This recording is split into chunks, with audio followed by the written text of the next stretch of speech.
Hey guys, welcome back to the channel. This is story about what if Naruto was turned into darker because of village harsh treatment part 1. Before I start, please do support for more amazing content and comments for part 2. Do consider to subscribe my channel and share my video to your friends and check out the description as well. Let's start the video. Take this, you piece of shit. There was a sharp pain in the small boy's side as a grown man kicked him. She died because of you. Another adult yelled drunkenly as he swung his near-empty clay sake bottle down on the child, shattering as it hit the balled-up child on the ground. My son gave his life to make sure you died, and yet here you are still breathing. A third hate-filled villager from the village hidden in the leaves kicked the boy. The blond boy closed his eyes, tears streaming down his face in agony. Why don't you kill them? The voice was but a whisper in the boy's ear, barely audible, but he could hear it. It was there every time he'd been cornered like this, asking why he didn't retaliate or fight back. If he were to be honest with himself, he would if he could. These beatings were common and were close to becoming a daily ritual. I'm surprised he hasn't killed himself yet. No one in this entire village gives two shits about you. No one will ever love you, one of the many men gathered to take their frustrations out on him spat. Kill himself? He tried that a few times before. It never worked.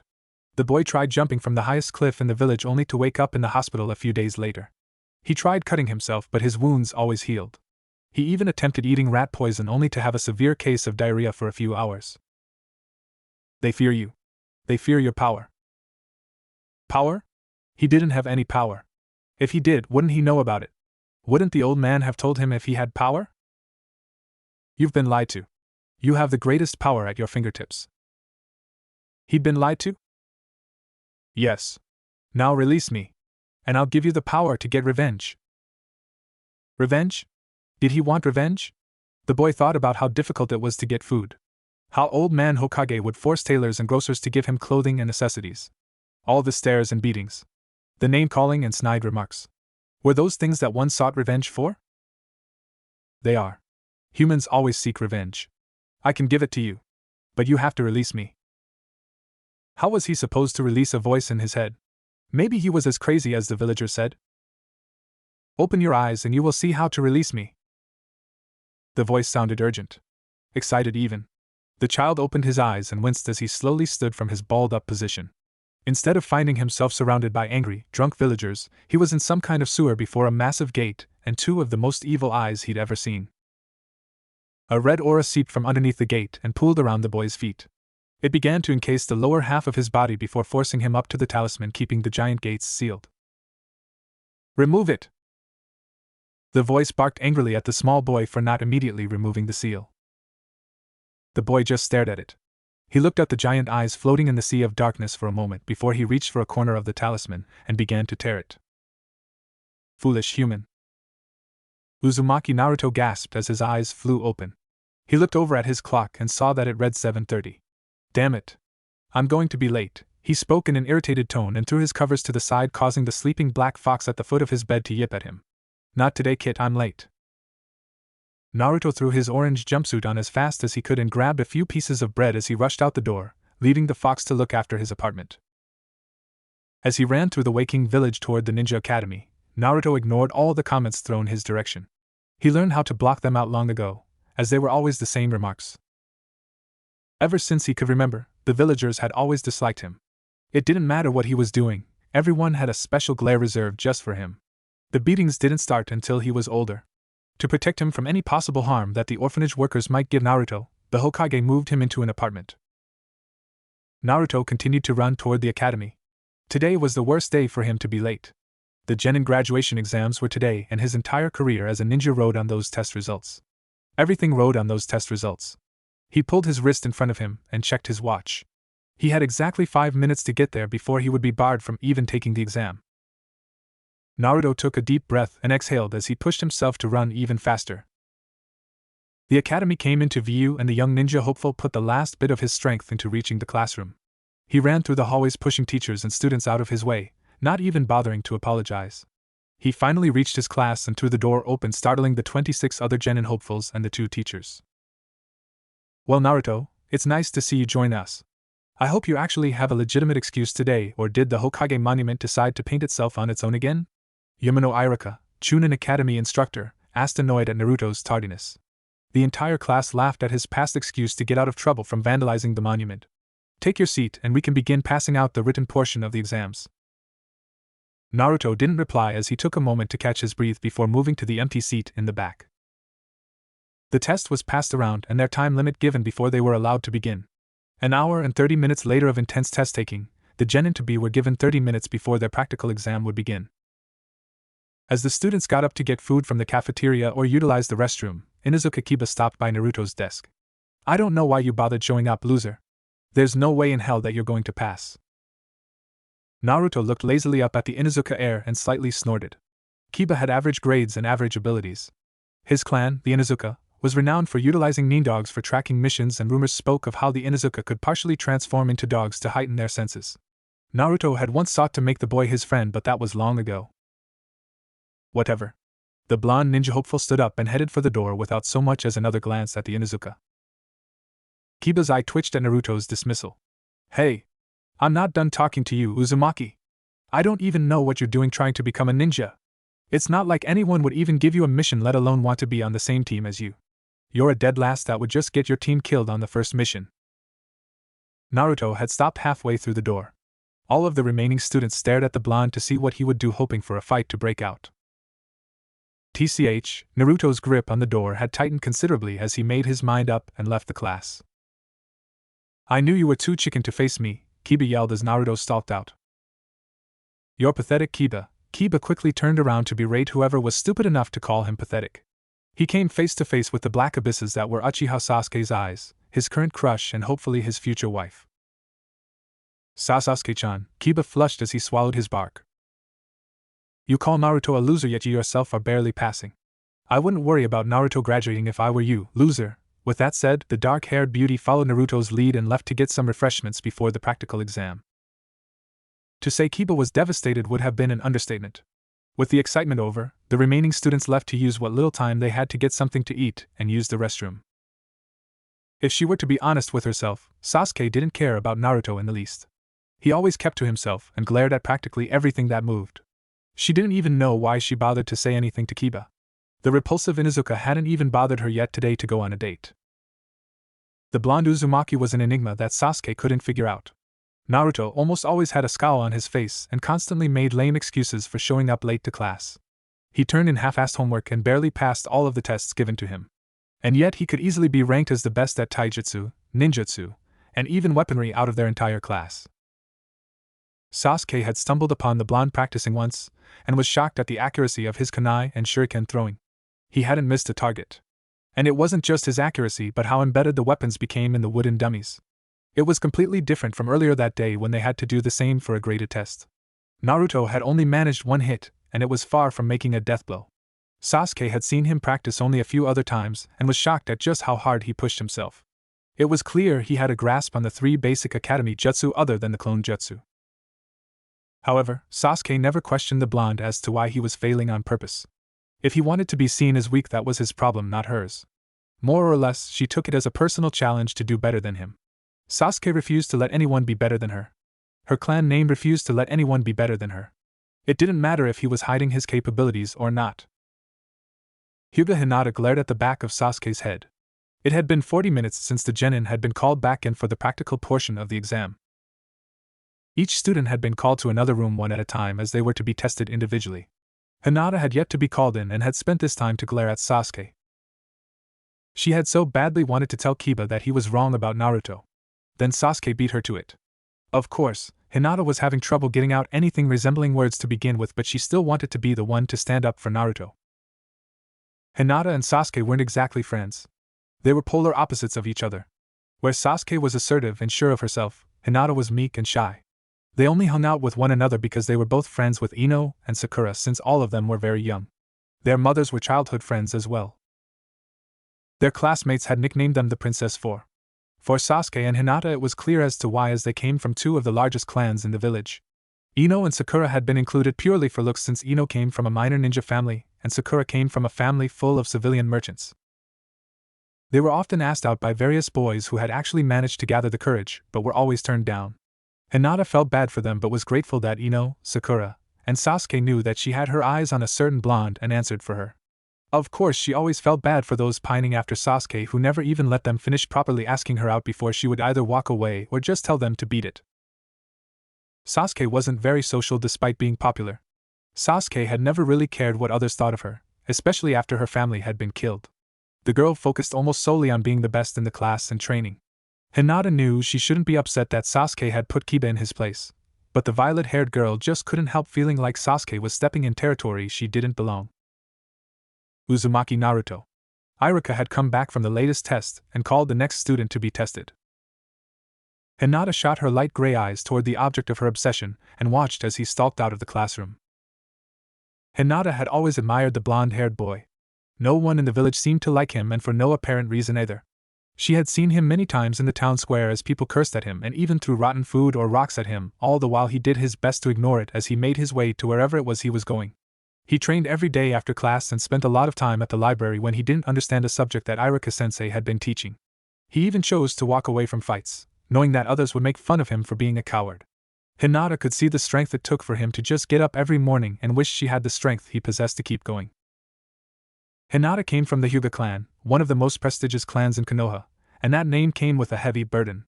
Hinata's father was the head of the clan, and when she was old enough she would gain that title. Her father constantly pushed her to make top marks and expected nothing less than perfection. Perfection she just couldn't achieve. She could never get new jutsu down on the first try, and if she were honest with her father she would tell him that she didn't want to be a ninja. She was nothing like her younger sister who was everything her father wanted her to be. Sometimes Hinata felt as if her father despised her, and she couldn't help despising him back. Hyuga Hinata. Hinata's head snapped up as Iruka called her name. She quickly got up and followed Iruka into the next room for her test, silently hoping that Naruto had managed to pass. Iruka, Naruto is more than qualified to pass, the Sandaime Hokage, Sarutobi Hiruzen, said as he surveyed the celebrating academy students who had managed to pass and become genin. All of the celebrating students, along with the Hokage and Iruka, were standing in front of the academy. It was a joyous occasion for everyone but Naruto. I'm sorry Hokage-sama, but I just don't feel right in letting him become a ninja. None of his work even began to match the others, and his grades have been pitiful since he started here. And not to mention there's that to consider as well. He's more than likely to kill his team just as much as an enemy if he were to lose control. He's too dangerous to become a ninja, Iruka spoke sharply as he referenced the secret surrounding his blonde student. The aging Hokage sighed. Iruka wasn't the only one with such sentiments, and he was beginning to fear of the damage such feelings were doing to Naruto. Iruka, you need to remember that Naruto is a boy as well and above all else a human. Yes, he does have that, but it doesn't remove his emotions. All his life he has felt hatred and a bias that has deprived him of some of life's most basic needs. I can only imagine the hatred he has for this village for how it has treated him over the course of his life. A hatred that it would be more than happy to use to control him. Iruka stood still as he thought over what the Hokage had told him. Could that thing really use Naruto's hatred to use him to escape? Whenever Iruka had looked at the 12-year-old, he had always seen that monster and his parents' crushed bodies. He has always hated this village Hokage-sama. He holds no respect for anyone. He gets into fights and causes trouble whenever he can. For all we know, he was a bad seed to begin with. Iruka spotted Naruto sitting on a swing beneath a tree, the shade masking his features, making it difficult to read the boy. Perhaps, but you must consider that Naruto has never known love nor the comfort of a mother's hug or the pride from a father's acceptance. You understand his loss of parents, but what you fail to understand is his frustration at never being accepted and the pain that comes with it. He may not hold respect, get into fights, and cause trouble, but it's only because he wants attention and doesn't know how else to get it when no one will even accept that he is his own being and not that. The Yondaime wanted him to be seen as a hero, Iruka. Not a monster. With his piece said, the Hokage left the young Chunin to his thoughts. Iruka simply stared over at Naruto, who had gotten up and began to leave the academy grounds. He could see the obvious disappointment hanging around him. When Naruto had come in to take his practical exam, the boy had surprised him and Mizuki. His spar test had gone flawless, rivaling if not outdoing Uchiha Sasuke. His transformation and replacement jutsu had been perfect, unlike every other time he performed in class. And his written exam was a perfect 100. Only two others had managed to score as high as he had, the Haruno girl and Sasuke. His genjutsu was something to be desired, but not everyone was good with those techniques. He had managed to cast a light one, causing enough differences that he had managed to sneak up on the proctor and mock kill him. He even managed to break out of the genjutsu placed on him faster than most, falling behind just 4 others in record speed of canceling the jutsu. This turnaround in ability was too much for Iruka to handle. Nothing added up. Naruto had never managed to do any of the tasks given to him before, or at best barely passed. Naruto's downfall had come in the form of the clone jutsu. He had managed to produce 2 of them, but they were just so pathetic looking that Iruka had immediately declared he failed, not even taking into account his scores of the other tests. He even ignored Mizuki, who had tried to bring that point up. But how could he allow Naruto to pass and be happy when his parents were dead? Naruto had seemed so pleased at showing he was a capable ninja, and that happiness on his face had struck a dark place in Iruka's heart. Iruka knew that tonight was going to be a long one and decided to put everything on hold as parents came up to thank him for his tutelage to their children. Naruto punched the alleyway wall that he had ducked into. Damn it! It wasn't fair. He had done everything else correctly. It didn't matter what they asked him to do, he had done it perfectly. He answered every question right, and they still failed him all because he couldn't make perfect clones. It's not like he would even use that stupid jutsu anyway. I did everything else right. I'm better than nearly everyone they passed but failed me because I can't do one fucking jutsu. He punched the wall again and winced as pain shot through his now bleeding fist. You shouldn't do that, Naruto. I mean, what if you broke your hand? You wouldn't be able to take the retest now, would you? Naruto's eyes widened as he quickly fell into a fighting stance to see who had snuck up on him. Relax, Naruto, it's me, Mizuki-sensei. The man stepped forward out of the shadows to reveal that he was indeed Naruto's sensei. What do you want? Naruto asked, not falling out of his stance. To give you another chance at graduating. A fair chance. Iruka-sensei was a bit hasty in failing you. I think the shock of how well you did got to him. All the proctors looked over your test results, and we decided to give you a retest since nearly all of your results were near perfect. Mizuki smiled as a look of hope spread across Naruto's face. So what's the test? Naruto asked as he fell out of stance but never let his guard go. Something wasn't right. He'd never heard of anyone being allowed to retest before. It's simple, really. All you have to do is retrieve a scroll for me. Mizuki's smile had a hint of insanity in it. Naruto smiled as he looked at the giant scroll lying next to him. Mizuki had told him that his retest would be to retrieve this scroll filled with jutsu and learn one of them before Mizuki met him later that night near the rundown shack in the woods. That had been 5 hours ago, and Naruto was happy to say that he had mastered the first jutsu, the Shadow Clone Jutsu. But something was off about this test. Why did they put the scroll in the Hokage mansion and not the academy if this was for a test? Naruto shrugged it off as he pulled out a blank scroll and a pen. There was some difficult and powerful jutsu in this scroll, and he wasn't going to just learn one, Shadow Clone Jutsu. 2 pops of smoke billowed up next to him, and 2 exact copies of himself stood waiting for orders. I need you 2 to copy as many of the jutsu in the scroll as you can before Mizuki-sensei gets here. Got it? Right, boss. The 2 clones saluted him and got to work, while the real Naruto went to go rest next to the shack that he was supposed to meet Mizuki at. Naruto. Naruto sat up to find Iruka standing over him. Naruto wasn't sure how long it had been since his clones had finished copying as much of the scroll as they could, but was generally surprised to see Iruka rather than Mizuki. I thought Mizuki was supposed to come and get me, Naruto said as a confused look came across Iruka's face. Mizuki? What are you talking about? There's no getting out of trouble this time, Naruto. Iruka scowled as he took in Naruto's appearance. He could tell that the boy had been training. Have you been training out of the scroll this whole time?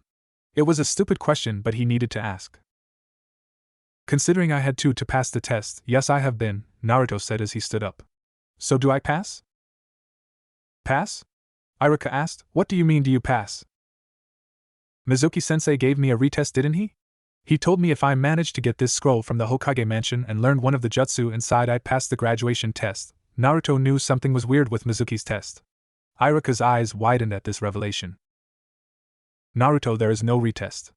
The scroll you took is full of forbidden jutsu. Everyone in the village is looking for you, thinking you've run off to another village to give them our secrets. Naruto ground his teeth as Iruka told him the truth. He'd been lied to. Again. He knew he shouldn't have trusted that snake in the grass. Seems like I've been found out. Oh well. Both Iruka and Naruto turned around to see Mizuki standing on a branch of an old, marred tree. A large shuriken was twirling in Mizuki's hands as he spoke. Guess I have to kill you as well, Iruka. Understanding his words, Iruka jumped in front of Naruto as the oversized weapon of death embedded itself into his back. Naruto had fallen at the sight of the weapon coming toward him, still recovering from the fact he'd been betrayed, and stared at Iruka, who had protected him. Why? Why did you protect me? Because you're my student. Sure, you get into fights and you don't show anyone the proper respect, but it's because you're lonely. I was like you. My parents died and I was left all alone. I didn't know how to get the proper attention and became the class clown. No one should feel like that. Not even you. I should have been a better sensei toward you. I let my own feelings determine what you are and not who you are. I'm so sorry, Naruto. Irika allowed his tears to fall freely. Mizuki laughed loudly at Irika's apology. Don't be fooled, Naruto. Irika isn't sorry. The only reason he got in the way is so he can kill you himself. In reality, he despises you just like the rest of the village. He hates you with all of his heart. After all, you killed his parents. Mizuki smirked at the boy's confusion. Mizuki, don't. You can't tell him, it's forbidden. Irika yelled at the man who he thought was his friend. Tell me. Everyone always treats me like a monster and never tells me why. I'm so sick of not knowing. All my life I've been told I killed a bunch of people, but I don't remember killing anyone. What did I do to make everyone hate me? Naruto was not going to let this opportunity pass him by. Mizuki, we can't tell him. Irika yelled desperately. Naruto and no one his age was supposed to know the truth. If you're worried about the death penalty, don't be. I'm going to kill you in a minute anyway, Mizuki said to Irika. He then turned to Naruto. I'll tell you, Naruto, as long as you give me the scroll. He continued telling the tale, hearing no reply from the young nin. It happened the day you were born, the day the nine-tailed fox attacked our village. The Yondaime was the only one with the ability to stop it. He sealed the Kyuubi away into a newborn child and saved the village at the cost of his own life. Guess who that child was? Mizuki laughed at the shocked expression on Naruto's face. I have the Kyuubi sealed in me? I'm the Kyuubi? All the taunts, snide remarks and names thrown at him now made sense. Why me? Why did the Yondaime choose me? Naruto yelled as anger filled him. It wasn't fair. Why was he chosen to have the Kyuubi sealed inside of? Why not someone else? It doesn't matter why the Yondaime chose you. You are the Kyuubi and no one will ever see you as anything else. You killed Irika's parents and the loved ones of everyone in the village. No one will ever accept you. Now give me the scroll and I might let you live long enough to get your revenge. Mizuki laughed maniacally as he thought of Naruto turning into the Kyuubi and destroying the pathetic village. Naruto stood up slowly. Irika-sensei, Naruto spoke sharply, if I can beat Mizuki-sensei, can I become a genin? I'll see what I can do. Irika had managed to remove the shuriken from his back and fell onto the grass. Irika had been lucky that the shuriken hadn't hit his spinal column. How pathetic, Irika! And you call yourself a chunin? Mizuki snorted at his fellow instructor before turning to face the bond. So you think you can take me on, huh? Well, let's see what you can do, Kyuubi. Mizuki unlatched the secondary shuriken that he had brought with him and threw it at the blonde. Naruto dodged the spinning weapon. He quickly grabbed the scroll and took off into the surrounding forest. Don't run away, Kyuubi! Mizuki took off after Naruto. It only took a minute for Mizuki to catch up with Naruto, who had stopped in another clearing holding the scroll up against his leg with his eyes closed. So you decided to face death head on, you fucking fox? I'm not going to die. You are, Naruto stated calmly. Don't fool yourself, Kyuubi. You can't beat me. You can't even do a simple clone jutsu right. Your test results were just a fluke. It's obvious you cheated. So quit the tough guy act and hand over the scroll to me. Mizuki spat at Naruto's face. You should be careful what you wish for, sensei, you just might get it. Naruto swung his leg around and launched the scroll toward the traitor. Caught by surprise, Mizuki jumped to catch his prize. Once the scroll was in his arms, he felt a sharp pain explode in his forearms and thighs and fell to the ground in agony. Ah! You fucking piece of shit! Mizuki lifted his arms to see a kunai sticking out of both of his limbs and several shuriken lodged in his legs. He looked back to Naruto and was shocked to see that the boy's once brilliant blue eyes were replaced with slitted, red ones. I knew you were really the fox. You're just like everyone else. You only see me as the fox and not the human I really am. You're afraid of a power I never even knew I had. I want to thank you, sensei, for helping me make up my mind. Naruto spoke darkly and barked each word. I knew you would destroy the village. You should have been killed the day you were born. The only thing I don't understand is why get in my way? I hate this village just as much as you do. It's full of fools like Irika. I could help you level the village to the ground. Mizuki couldn't look away from the blood-red eyes of the demon in front of him. I'm not going to destroy the village, Mizuki gave Naruto a confused look. I'm going to decimate it, and I don't need your help. I'm the Kyuubi after all, right? Ha ha ha ha ha, no, I'm going to protect Konoha and kill all of her enemies. What? Why would you protect the village that hates you so much? Nothing was adding up for Mizuki. Why? So that I'm the only one that can obliterate it. Mizuki was stunned. The village was right. He really was the QB. This boy in front of him was not human.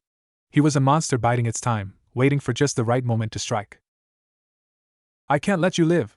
You're truly a monster that I can't ignore. I will be seen as a hero for killing you. Mizuki ignored the pain in his limbs and launched forward, pulling a kunai out from one of his supply pouches and stuck it deep within the QB's gut. A few moments passed before the boy disappeared in a cloud of smoke that dissipated quickly. What? Replacement jutsu? No, there would be something else in his place. I know I stabbed him. Then clone jutsu? That can't be it, I felt him. Where did you go, you little fuck? Mizuki looked around the clearing but saw nothing other than the forbidden scroll. You coward, show yourself, you damn fox. Maybe you should go back to the academy, Mizuki-sensei. Your genjutsu sensing skills need some work. Mizuki froze at the whispering in his ear and the sharp edge of a kunai blade at his neck. Naruto was towering above him, his demonic eyes piercing through his very soul. And you shouldn't underestimate an opponent, demon. Mizuki launched his head backward, hitting Naruto's gut, causing the boy to stumble backwards. Going with his momentum, Mizuki back-flipped onto his feet and rushed at Naruto with a kunai ready to stab him this time. Naruto blocked the attack easily and countered, aiming for Mizuki's left lung. Mizuki caught Naruto's arm and moved to cut the boy's appendage off. Naruto jumped and spun his body around, causing Mizuki to lose his grip and miss his mark. Once on the ground, Naruto kicked one of the protruding shuriken from the Chunin's leg and pushed it in deeper, causing Mizuki to fall to the ground in pain. Mizuki pushed the pain out of his mind, rolled away from the academy student, and shakily stood up. You fucking piece of shit. You really were holding out in the academy, weren't you? Well, I'm sorry to say, but this is where we finish this and you die. Then I'm going to go back for Irika and finish him off as well. Anyone that sympathizes with you deserves to die. I'm not going to die. Mizuki felt a sudden pain shoot through his back, only for his head to be pulled back and a kunai sliced through his neck. You are. Naruto was standing behind him, holding his hair tightly in his fist, and his kunai dripping with the Chunin's blood. How? Mizuki gurgled as his life began to slip away. I did as you instructed and learned the shadow clone jutsu from the scroll. Mizuki looked toward the scroll and saw that it was no longer there. You were the scroll. The last sight Mizuki saw was the QB's eyes burning itself into his mind. Irika woke up to a white ceiling staring down at him. Am I still alive? A faint beeping sliced through the silence, and a sterile smell filled his nostrils. He was in a hospital. How? He was sure that he was going to die in that forest. Who had found him? We found Naruto dragging both you and the forbidden scroll back into the village. He revealed that Mizuki had tricked him into stealing it, and would have succeeded in getting away if you hadn't found him. Irika looked to his left and saw the Sandaime smoking his pipe. And Naruto managed to beat Mizuki? Irika asked and smiled at the old Hokage's nod. I want to rescind my decision on failing Naruto. Irika began to cough up blood. Don't push yourself, Irika. You're lucky that Mizuki missed your spinal column, or you'd be out of a job now. And I've already approved Naruto for passing his exams. He more than proved he's a capable ninja. The Hokage took a long drag of his pipe before slowly exhaling the smoke. Naruto killed Mizuki. Irika looked at the Hokage with shock. Naruto had killed a Chunin. Sure, Mizuki had betrayed the village, but did he really deserve death? Mizuki revealed an S-class secret, Irika. He sealed his fate the moment he told Naruto the truth surrounding his birth. If Naruto hadn't killed him, he would have been killed later anyway. Hiruzen sighed as he thought of the loss of a Chunin. Rest for now, Irika. The team formations have been pushed back a couple of days so that we can investigate what would motivate Mizuki to betray us. With nothing else to be said, Hiruzen left Irika to his thoughts. Naruto huffed in exhaustion. He couldn't sleep and had decided to tire himself out by doing push-ups until he couldn't move anymore. His words to Mizuki kept replaying in his head. Did he really mean it? Would he really hunt down all of Konoha's enemies so that he would be the only one left to destroy it? But his words weren't the only thing bugging him. During his fight, Naruto had felt his senses heighten to a level he'd never known before. Mizuki's movements had almost seemed too slow for a Chunin, and he could almost predict what the traitor was going to do next. Had he tapped into the fox's power? Fuck. This is all too confusing. Naruto pushed himself up and flopped down on his bed, waking up Kit, who yipped at him for disturbing its rest. Shut up, Kit. The fox growled at him before it curled up next to him. Naruto lazily began to pet his only friend lightly. Raising his other hand, Naruto reached for his forehead and removed the black-clothed headband that the Hokage had given him and smiled. He had done it. He was finally a ninja. Naruto, finally feeling sleep claim him, let his body go limp and let his heavy eyelids close. The last thing he heard was only but a whisper in his ear. You finally have the power to seek revenge. I can't wait to see this village burn. Fucking fox. 5-year-old Uzumaki Naruto looked up at the cursing and was shocked to see that for once the remark wasn't directed at him. Scram, you damn pest. Naruto heard a sharp whining and a yelp of pain before a black blur ran past him. Huh? The shop owner had noticed Naruto and his scowl deepened. Was it you that brought that fucking thing to my shop? No, it was you. Get out of here before you ruin my business.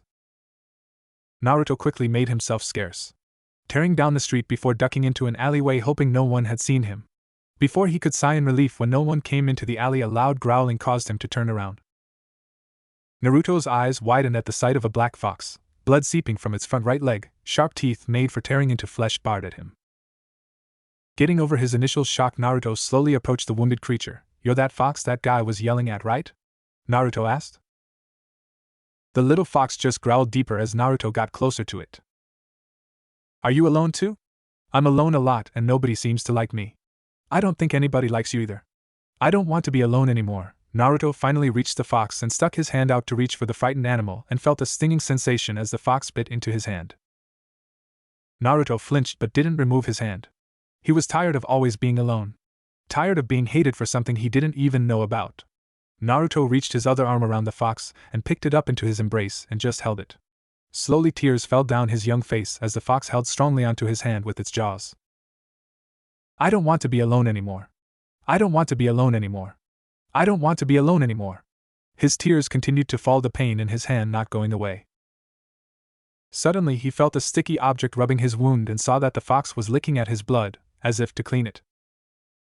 Naruto let a sad smile cross his face before standing up. Come on, kid, let's find somewhere warm to sleep tonight. Uchiha Sasuke woke with a frown on her face. Today was supposed to be exciting and filled with pride from her family, as she went off to receive her team assignment for the first time in her ninja career. Instead of waking up to the wonderful smell of her mother's cooking or the sound of water pipes humming as her brother or father showered, she was met with dead silence. A silence she had known for almost 6 years. Sasuke sighed as she rolled onto her side to look at her nightstand where a picture of her family stared, looking back at her with smiles. A scowl quickly formed on her face as she slammed the picture down, unable to look at him. Looking at her clock, Sasuke rose from bed and went about her morning rituals before she met up with her only friends, Yamanaka Ino, Haruno Sakura and Hyuga Hinata, before all 4 of them went to the academy one final time. The girl moved around her small apartment, making sure that everything was in order. She had lived in the apartment since she was 6.5 and made sure that it was kept neat and clean, having picked up her mother's cleaning habits before that happened. Sasuke made her way into the kitchen and pulled 2 eggs and 1 tomato from her fridge before she set about cooking her breakfast. She scrambled the eggs and cut the tomato into 6 even pieces. She salted the tomato piece and poured herself some orange juice before enjoying her cooking. She went to her bedroom and pulled out a dark blue shirt with a high collar and her clan symbol embroidered on the back. Next was a pair of white shorts and white arm cuffs that had blue straps. She slipped out of her sleepwear of black shorts and a black tank top and pulled her fresh clothes on. She quickly wrapped her ankle and lower legs with her medical tape before slipping on her ninja sandals and rushed out the door. 10 minutes later had Sasuke in front of the Yamanaka flower shop and waited for Ino to come out so they could meet up with Hinata and Sakura.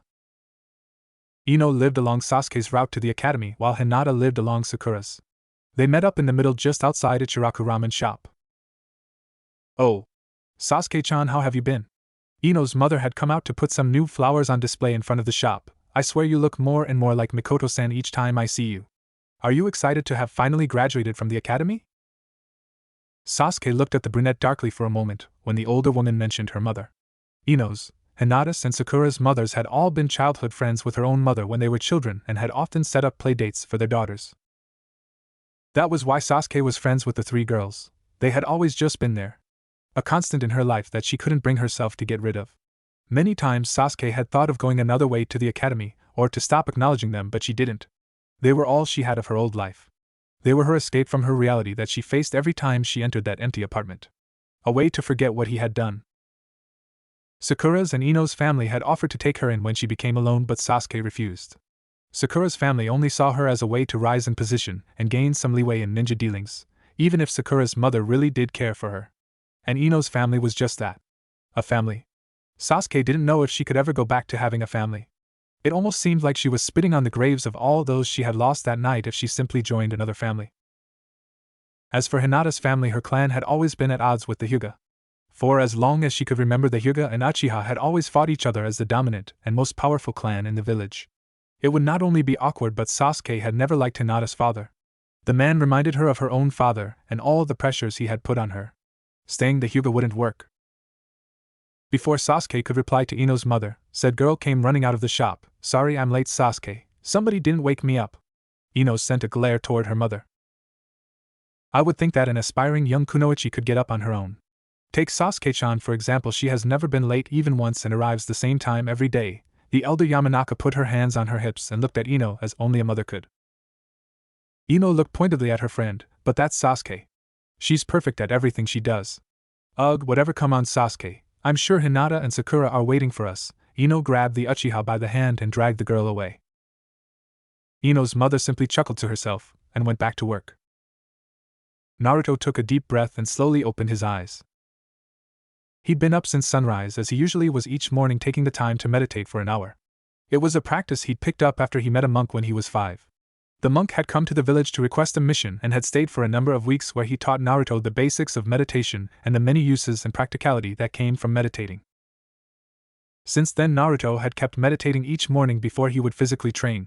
Push-ups, sit-ups, dips using one of his chairs, abdominal exercises, jumping jacks and practicing the various kata for the academy martial arts were all a part of his training regimen.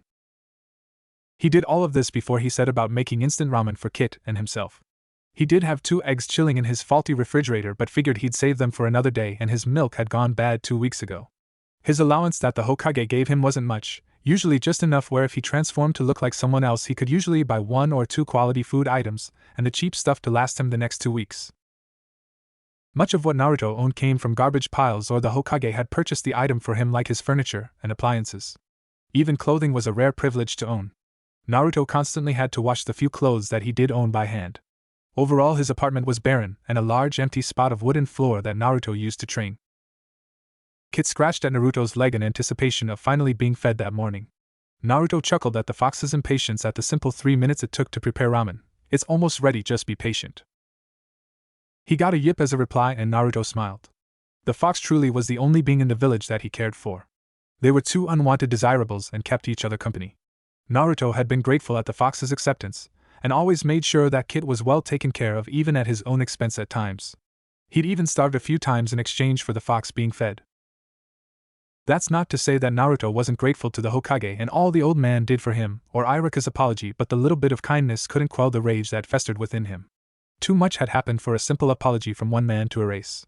A dark look overcame Naruto's face as he remembered memories he'd rather forget at the moment. Naruto poured half of the instant noodles in Kit's bowl and took a seat at his table and dug in. Today should be interesting, Kit. I'm being assigned to my ninja team for the first time in my career. I wonder who I'll be paired with. Kit yipped up at him. You really think that I would be paired up with the Uchiha? Naruto gave an incredulous look at his friend. I would rather the Hyuga than that stuck-up bitch. Kit yipped once more. I don't think she's cute, stupid fox. She thinks she's better than everyone just because she's from a clan. Naruto couldn't believe Kit. The fox gave an almost perverted-sounding yip. I do not have a crush on her. I'm nothing like Kiba, besides I don't want anything to do with anyone from this shitty village, Naruto replied in annoyance. Why was he being teased by a fox of all things? Kit just looked at him. That's it, I'm leaving, Naruto growled as he threw his empty cup away and threw Kit's bowl in the sink, quickly washing it before filling it with water and leaving it on the ground where the fox could get to it. Naruto went to his bathroom and turned on the sink before dousing his face with water. He smiled slightly as he thought of how Kit was like a brother to him. He'd always wondered what it would be like to have a family. To have a father to congratulate him on passing his academy exams, a mother that always tried to make sure he'd eaten breakfast every morning and cleaned his room, or a sibling that pestered him about girls and if he had a crush on one, and then teased him relentlessly. Kit hadn't been entirely wrong when he said that he had hoped Uchiha Sasuke was on his team. Naruto had at one point did have a crush on the girl, but never expected anything to ever happen between him and her. They were opposites in every way. She was the top of the class, and he was the bottom. She was born into a wealthy family while he was dropped off at an orphanage at infancy. She had friends and he had no one but Kit. The village adored her every movement, and despised him with a passion. There was one outstanding fact that did connect the Uchiha heir and himself: they were both alone. He didn't know the specifics but had heard that one man had killed her entire clan, leaving her the sole survivor of Konoha's worst massacre to date. 75 people were all being processed and tagged for burial over the course of one night. These people were Sasuke's entire family, and some of the most elite ninja that Konoha had to offer, and were ranked among the most deadly ninja in the world. Not only that, but the Uchiha made up most of Konoha's police force, and their clan's symbol had even been used to represent the police. Sasuke had lost her family in just one night. She was just as alone as he was, coming back to an empty apartment every night wishing for something that was no longer there and perhaps was never there to begin with. Naruto splashed his face one more time and returned to his room and threw on a pair of black pants and a black shirt with a tribal red flame in the middle of it. He then grabbed a black and red version of his orange jacket and zipped it up before heading out to the academy. "What the hell are you doing here, dead last?" Kiba asked as he walked into the designated classroom that the graduating academy students were to meet in for team assignments and their orientation. Naruto simply pointed to his headband that he had put on upon arriving at the academy before going back to looking off into space. He'd arrived 30 minutes early and had been the first to arrive. At about 15 minutes before the meeting, other graduates began to trickle in, and now, with only 5 minutes left before the orientation, nearly all of the graduates had arrived. "I can see the headband, loser. I'm not blind. What I want to know is where you stole it from, cause last I checked you failed your graduation exams." Kiba was not going to get shown up this time. Sasuke had yet to arrive, and like hell would he let Naruto even have the chance of being on her team. Naruto looked back at Kiba with a bored expression. "I was given another test. Iruka-sensei failed me without taking into account my overall score. The Hokage himself proctored for it. So if you really want to contest me being here, then go bother him." Naruto really wasn't in the mood for Kiba's shit at the moment. "Get real, dead last. I've never heard of a fucking retest, and I doubt they would give one to you. It must have been simple for a retard to pass if you were able to pass." Many of the students listening and sniggered and tried to contain their laughter. "I had to kill a traitor to the village." Naruto's cold stare spoke volumes. Everyone had gone deathly silent. "Why, yeah, right," Kiba managed to say after getting over the look in Naruto's eyes. It was a look he had seen many times in his mother and sister after they had come back from high-ranked missions. It was the look of a person who had killed somebody. "Stop lying, you idiot, and get lost already. If he has a regulation headband, then he graduated. I highly doubt someone like Naruto would be able to steal one and get away with wearing one." Everyone's attention was turned to the last of the graduates to show up. Kiba had immediately clamped his mouth shut at Sasuke's voice. The Princess 4 had finally arrived, and they looked annoyed with Kiba. Haruno Sakura, considered a pink-haired goddess among the boys, stepped forward and crossed her arms. "Get a life, Kiba. You barely were passing yourself. I heard that all of your test results credited you just enough points to pass. Meanwhile, I overheard some of the sensei talking about Naruto's scores and how he had the highest scores and would have received a perfect score had he not messed up the clone jutsu. He did better than even Sasuke." To hear Sakura, who had made it very clear over the last 6 years of being in the academy that she disliked the blonde, say that had blown everyone's mind. Had Naruto really outdone the Rookie of the Year? Sasuke looked over at the blonde with shock in her eyes. "Naruto scored better than me? I know he's been holding back, but by just how much is the question. Not only that, but he said that his retest was to kill a traitor. I heard rumors about Mizuki-sensei stealing an important scroll from the Hokage mansion, but did they really send a dead last to take him out?" Sasuke was taken out of her musing as Ino and Sakura pushed Kiba out of the way and grabbed their usual seats in the middle of the class. Hinata eeped as she shyly made her way to the only 2 available seats left in the class, which was on either side of Naruto. Sasuke sighed at Hinata's meekness. The girl had had a crush on the blonde boy since probably before they all enrolled in the academy, and couldn't even make a sound around him. It was quite pathetic considering that they had known each other for 6 years and the Hyuga heiress hadn't even managed a hello. And it didn't help that Naruto didn't even know the girl existed. Sasuke was honestly surprised that Hinata had even managed to sit next to him without fainting. Sasuke pushed the thought out of her mind and began to move toward her seat, seeing as Hinata more than likely needed moral support when Kiba once again decided he would ask her out. Sasuke-chan, I was wondering if after our orientation that you would like to." Kiba was simply shoved aside by Sasuke. Ino had looked back hearing the dog boy and could only laugh. "Give it up, Kiba. If Sasuke hasn't said yes to all of your other attempts, she isn't going to say yes now." The other students laughed as Kiba tried to look cool while returning to his seat, grumbling to himself about stupid blondes. Iruka finally stepped into the class with a slight limp and smiled seeing all of the new genin already seated. I would like to start off by saying how proud I am of each and every one of you for working so hard over the last 6 years. As Iruka began his speech, Naruto looked over at the Uchiha sitting next to him, and whispered quietly, "I don't need your or your friend's help." He was gruff and sharp with his words, HN. "We weren't helping you. We just can't stand listening to Kiba making himself sound important." Sasuke scowled at Naruto's ungratefulness. "Sure," was her reply. Sasuke took a moment to skin the blonde over and was surprised to not see a single piece of orange on his clothing.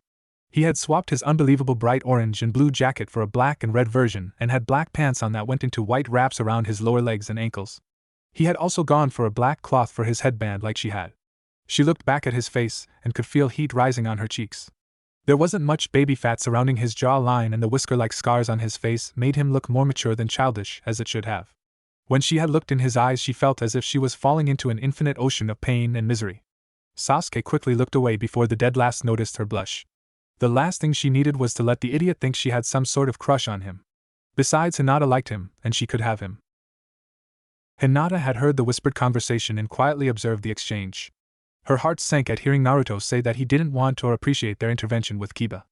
Hinata averted her eyes and looked at the desk in front of her. She had a major crush on the blonde boy next to her, and didn't know how to even begin a conversation with him. It was pathetic, she knew, but she was scared of rejection from her idol. She looked back over at the two, and was that a blush on Sasuke's face? Sasuke was blushing? Why was Sasuke blushing? What reason did Sasuke have to blush? Sasuke suddenly was looking everywhere but Naruto's face. Sasuke was blushing because of Naruto. A ping of jealousy flared up in Hinata. "I will now assign you all to your 3-man teams, or cells as they are more commonly called among the more veteran ninja. Please make sure to pay attention and listen for your name. I will count down from cell 10, which will consist of Hyuga Hinata." Iruka had pulled all attention back to him as he had finished his speech and woken up a few of the genin at the mention of team assignments. "Why yes, Hinata managed to get out."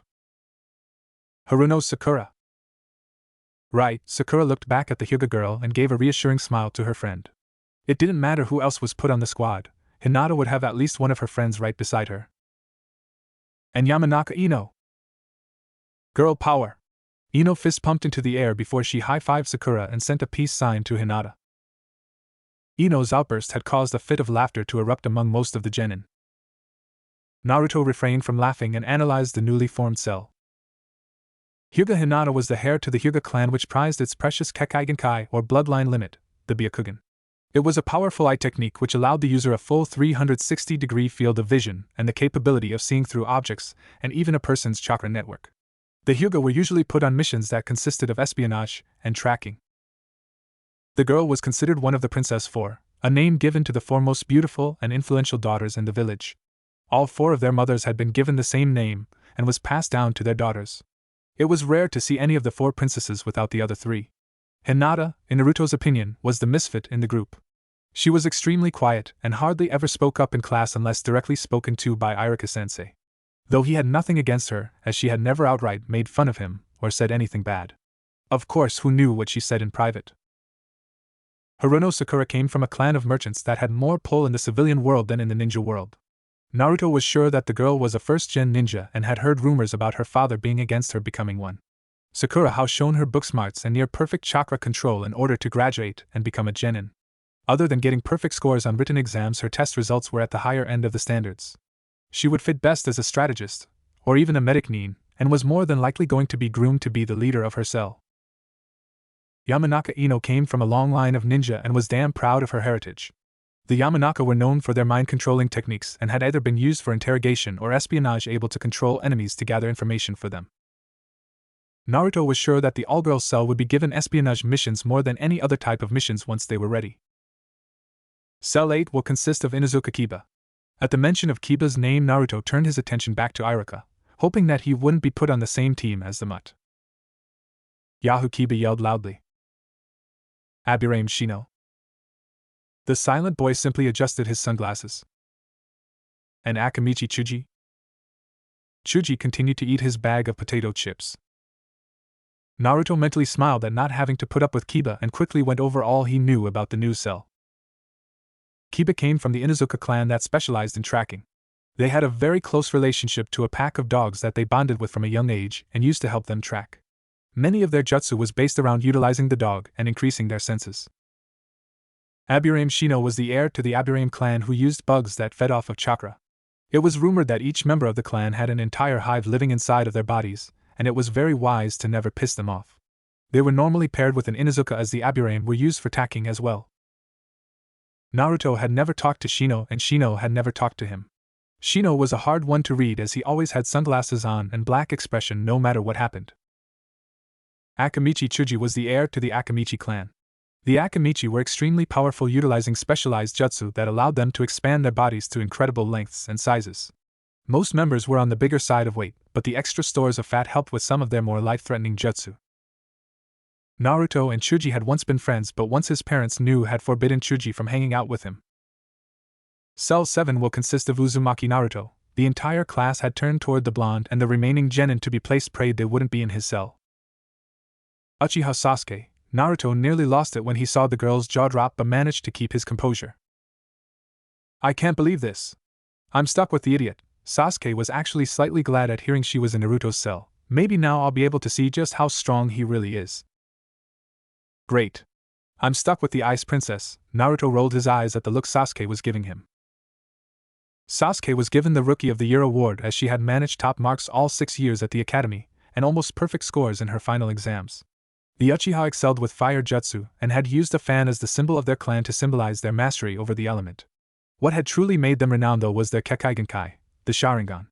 The bloodline limit was an ocular technique that not only allowed the user to see attacks in slow motion but also gave them the ability to copy everything they saw perfectly. Many had feared the name Uchiha from every corner of the world until their demise 6 years ago. And Naro Shikamaru. Naruto looked behind him to see the Nara looking bored beyond belief. Shikamaru was another boy Naruto used to play with until his parents found out and kept the two from being friends. Shikamaru was from the Nara clan that had a specialization in manipulating shadows and were known for producing some of the most brilliant strategists the village had ever known. It was ironic that Shikamaru was completely lazy and found everything to be troublesome. That's bullshit. Why is the dead last in Sasuke-chan's cell? Kiba yelled, thoroughly pissed that he wouldn't be on his crush's team. He shouldn't even be here. I know for sure that no one has ever been given a retest before. Hinata had partially been crushed that she wasn't paired up with Naruto but glad that Sasuke was in his cell. Perhaps their two cells could have lunch together every once in a while? Although she still felt jealous about Sasuke being able to spend so much time with Naruto. Currently she was scowling at Kiba. Naruto worked hard and deserved to be here more than anyone. Kiba, I'm really not in the mood for this. Naruto was failed before all of his scores were put together, and when they finally were it was determined that a mistake was made. The Hokage decided he would test Naruto to see if his scores were a fluke, and obviously they weren't. Now shut up and sit back down. Iruka still had 6 other cells to announce before they could break for lunch. Is it true that he had to kill a traitor? Kiba asked, wanting to call Naruto on his bluff. Iruka sighed at Kiba's persistence. After a moment of contemplation, Iruka answered. Naruto's test was interrupted when Mizuki-sensei showed his true colors and stole an important scroll. Naruto had been ordered to go home and that his retest would be put on hold until the matter was resolved. On his way back, Naruto encountered Mizuki, who tried to kill Naruto to keep him from revealing where he was hiding. Naruto killed Mizuki in self-defense. Iruka paused to allow the genin to swallow what was being told to them. Naruto returned the scroll to the Hokage, and after an investigation Naruto was rewarded with being allowed to become a genin. Kiba and the rest of the class stared at Naruto. The blonde really had killed someone in order to be sitting where he was. Iruka continued with the cell assignments after another minute. I don't get why you're not eating with your new teammate Sasuke, Ino said before she dug into one of the many rice balls the 4 genin were sharing for lunch. After they had been dismissed for a lunch break, Sasuke met up with the newly formed Cell 10 and hadn't even looked where the lazy Nara or Uzumaki had gone to eat. They had gone to their usual lunch spot, a couple of benches just outside the academy. Shikamaru would just tell her it's too troublesome and Naruto is just weird, Sakura said, shrugging, answering for Sasuke. I really don't care about either of them. As long as they don't get in my way, I don't care who my teammates are. Though I would have preferred having at least one of you in my cell, Sasuke said coolly, not giving either boy much thought. Hinata looked like she wanted to say something but remained quiet. A comfortable silence fell over them as they quietly, only for it to be disturbed by the last group they wanted to deal with. Well, if it isn't the Princess 4? So how does it feel to be in the same cell as the dead last and laziest bum in the whole village? I would quit being a kunoichi now if I were you. Just thinking about that loser makes me want to puke. You do realize he's going to get you killed, right? Harumi Ami spoke maliciously towards Sasuke. Ami was flanked by two boys that were no doubt in her cell and had only followed Ami to get close to the Princess 4. Harumi Ami had always been jealous of the Princess 4. She had made it her life's ambition to make their lives as miserable as possible while in the academy. Not only were the 4 genin deemed prettier than her but had outshone her in every aspect. Get lost, Ami. It was such a good day up till now, Ino said, annoyed that Ami was still bothering them. I wasn't talking to you, Piggy. Sakura held Ino back from attacking the short-haired girl. I honestly don't get why Irika-sensei lied about Naruto's retest. He probably really just begged until he got so annoying they could do nothing but make him a ninja. I think that's all he's good at doing actually. No family or friends. It would be sad if he wasn't so annoying. I would hate to be as lonely as he is. I don't know what I would do without my parents. Maybe that's why he's so messed up? There's no one to reprimand him when he gets in trouble. Ami was cut off by one of her teammates who had grabbed her shoulder and pointed to their side. Naruto was standing there with his fists clenched tightly. Please, Ami, don't stop on my account. The blonde began to walk toward the group only to push past them. Once he had gone 10 steps, he paused briefly. You shouldn't talk about things you know nothing about. He then continued walking back toward the academy. Come on, Ami, we should go, the teammate that had grabbed her shoulder suggested, not liking the sudden atmosphere the blonde had left behind. Ami ground her teeth in anger. She was not going to be the bad guy because of that loser. I know nothing? Who the hell does he think he is? He lies about killing Mizuki-sensei and suddenly he's the king of the world. Ami glared at his shrinking figure in the distance. No good orphan. They're all nothing but a waste of space. Nothing could stop Sasuke from slipping a kunai underneath the girl's throat. You really don't know anything. The loneliness is far worse than any punishment a parent could ever give. You really do annoy me. Sasuke slacked her arm just enough for Ami to back off and leave with her teammates. The girls of Cell 10 could only stare at Sasuke's back and the Uchiha clan symbol embroidered on it. Uchiha Sasuke scowled in what could only be described as nothing other than pure unadulterated annoyance. For 2 hours she had been stuck inside the classroom where the orientation had taken place with Naruto and Shikamaru waiting for their tardy Jounin-sensei to arrive. All of the other Jounin-sensei had come and picked up the newly formed cells that they were charged with and left. Even Irika-sensei had left the 3 genin alone.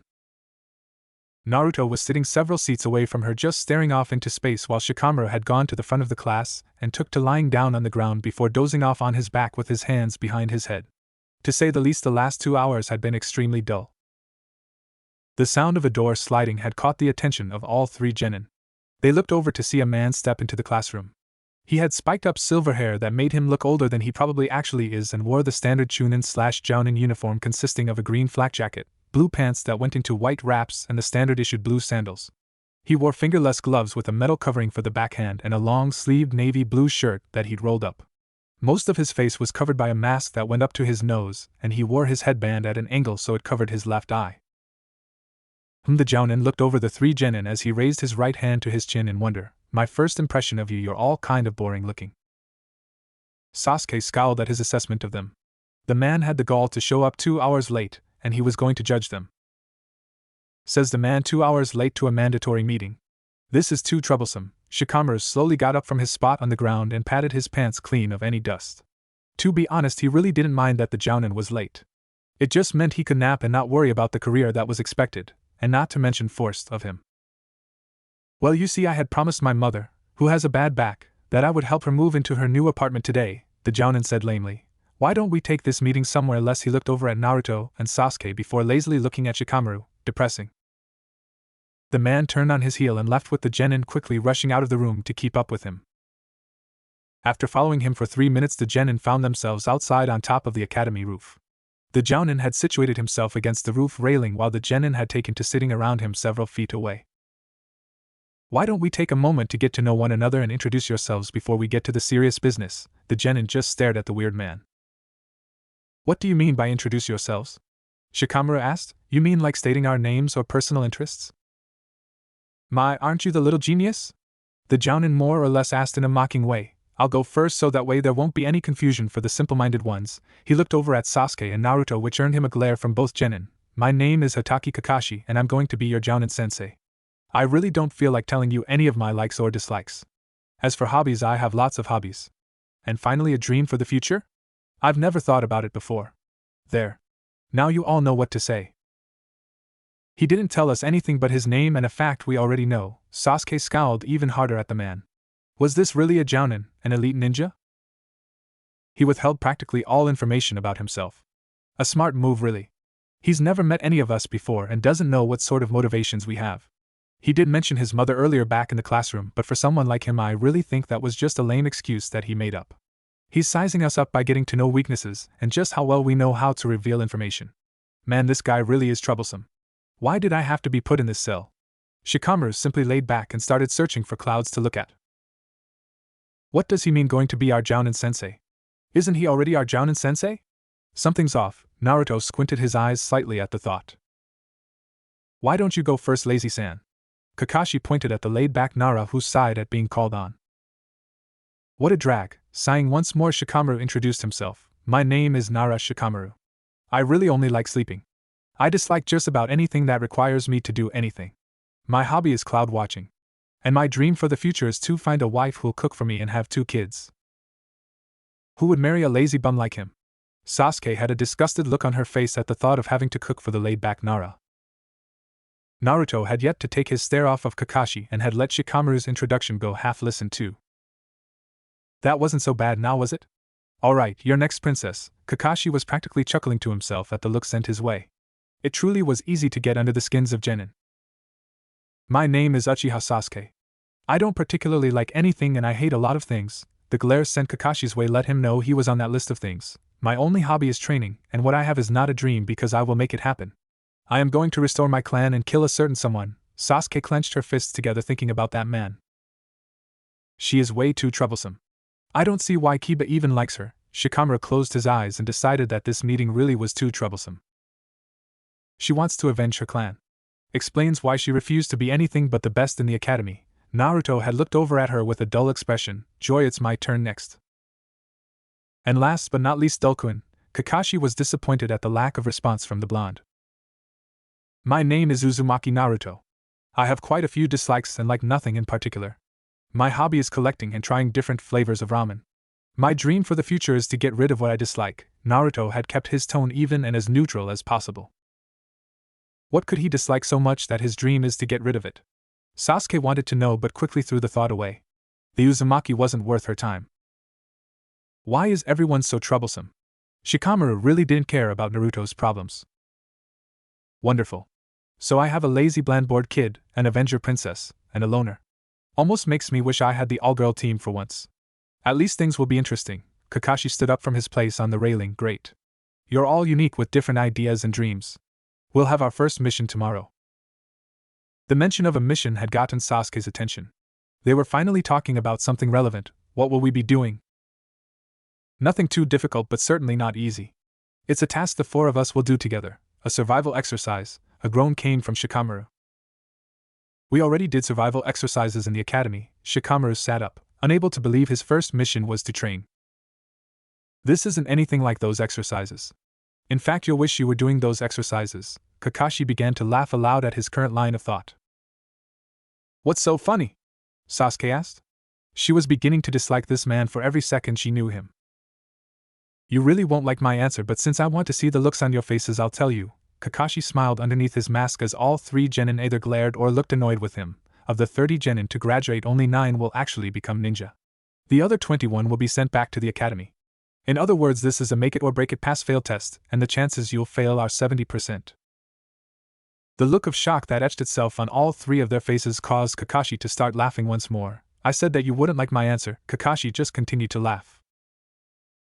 Then what was the point of the graduation test? Sasuke asked. She would not let this man get in her way. She couldn't afford to spend more time in the academy. Don't you get it? That graduation test was just a farce to see who had the potential to graduate. This is the real graduation test. This is way too troublesome. Shikamaru was annoyed. He should have realized something was fishy when his dad had told him to do his best this morning. That's what he meant earlier. There's a good chance we'll fail and he won't be our Jounin sensei. We'll be sent back to the academy and he'll be able to go back to whatever it is he does. Naruto scowled at Kakashi, who was now trying to silence his chuckling. You really are a genius, aren't you? That's exactly how it works. I decide whether or not the lot of you is worth keeping in the program or not. Be at training ground 7 at 0500 sharp and make sure to bring your gear. It's going to be a long day. Well, that's it, you're dismissed. Kakashi waved his hand at them before a look of realization crawled onto the quarter of face that they could see. I almost forgot. You all should skip breakfast, unless of course you enjoy hurling your stomach out through your mouth. With a final smile at the three, genin, Kakashi disappeared in a cloud of smoke that quickly dissipated. Naruto lay in his bed with Kit curled up next to him, thinking of what failing the test meant for him and the fox who was currently asleep. If he failed, he would be sent back to the academy, and who knew if he would be allowed to pass again. Not only that, but he didn't know how much longer the Hokage would help him in paying the rent for this apartment. He would be back on the streets with nowhere to go. I can't fail. I have to pass this test. Naruto let his eyes roll over to his sleeping companion, and a small smile came to his face. Naruto nudged the animal awake and earned an annoyed glare from Kit. I know it's late, but I was wondering? How would you like to help me out on tomorrow's mission? Silence again. Sasuke was now, more than ever, aware of this fact. Or rather, it seemed like she was paying more attention to the silence. For brief seconds, Sasuke kept her eyes closed. She was half hoping that the silence was only in her imagination, that had never killed her family, her clan. She was also hoping that maybe, just maybe, her mother would come into her room and scold her for not being up. Sadly, it was not meant to be. Getting up, Sasuke looked at her surroundings. It was her apartment, nothing changed. Putting her hands up to her face, and trying to rub the sleep out of her head, she remembered faintly how weak she had just been. TCH, was her response. She didn't care. Glancing at the clock, she cursed. It seemed she had gotten up earlier than she had planned. The kunoichi thought about going back to sleep but knew that her mind would never allow it. With this fact, she got up from her bed and walked into her bathroom. While her bathroom was rather small, it filled the requirements. Sasuke, stripping off her pajamas, got the shower ready. When it was to her preference, she stepped in, and let the soap and water cleanse her. What should I do? It might be something about the water, but every time she is taking a shower, she tends to think. And think she did? She thought about him. Her past and Naruto. Naruto? She thought, wondering how he had gotten on her mind. It was true that she was curious about him. It might even transcend curiosity, but Sasuke was never going to admit to that, or even recognize it. It's just curiosity. Sasuke blushed slightly, but attributed it to the hot water gently pelting her. Getting out, she quickly wrapped a towel around her body. After drying off properly, she went to put on her clothes. Sasuke glanced at the clock one more time. Still too early to head out to the training ground. Still, she wasn't really the type to sit still for extended periods of time. So, she exited her apartment, and went out for a walk. Sasuke! Over here! A blonde Yamanaka shouted to the Uchiha while she was walking. Though she had not planned for meeting Ino, she went over to her anyways. Meeting up with her, Sasuke found her other friends nearby. Good timing! We're just about to head to Ichiraku's. Wanna come along? Ino said, smiling at the brunette. Sasuke thought about it for a couple of seconds. Should I? In truth, Sasuke didn't really feel like she belonged in the group. Unlike the other ones, she wasn't that princess-like. While she may come from a clan, she didn't really feel like royalty. And it was because of that, she always felt slightly guilty that she was hanging around them all the time. It felt like she was a pencil in a box with 3 other pens. Nevertheless, Sasuke nodded her head. Sure, Sasuke replied. Smiling slightly at the group, she followed them to Ichiraku's. So? Our team assignments were awesome, Ino said, but then she looked at Sasuke. I mean, at least you weren't stuck with Kiba sitting down on the leftmost stool, Sasuke agreed. Yeah, but I stand by what I said earlier. I would have preferred it better if I had at least one of you on my team. The usual, please, Sasuke said, turning to Im, whose notepad was ready to take her order. Since this was close to the place where they meet, they come to Ichiraku's to eat. It really didn't take much time to have the ramen prepared. In no time, Sasuke saw a steaming bowl of ramen right in front of her. I almost forgot. You all should skip breakfast, unless of course you enjoy hurling your stomach out through your mouth. Sasuke stopped dead in her tracks. She had her chopsticks raised, ready to attack her food. Well, I already ordered it. Plus, I highly doubt that our first mission would really require me to skip eating. With that in mind, Sasuke started eating. So? How are you holding up with Naruto and Shikamaru? Sakura said, looking at Sasuke with mild sympathy.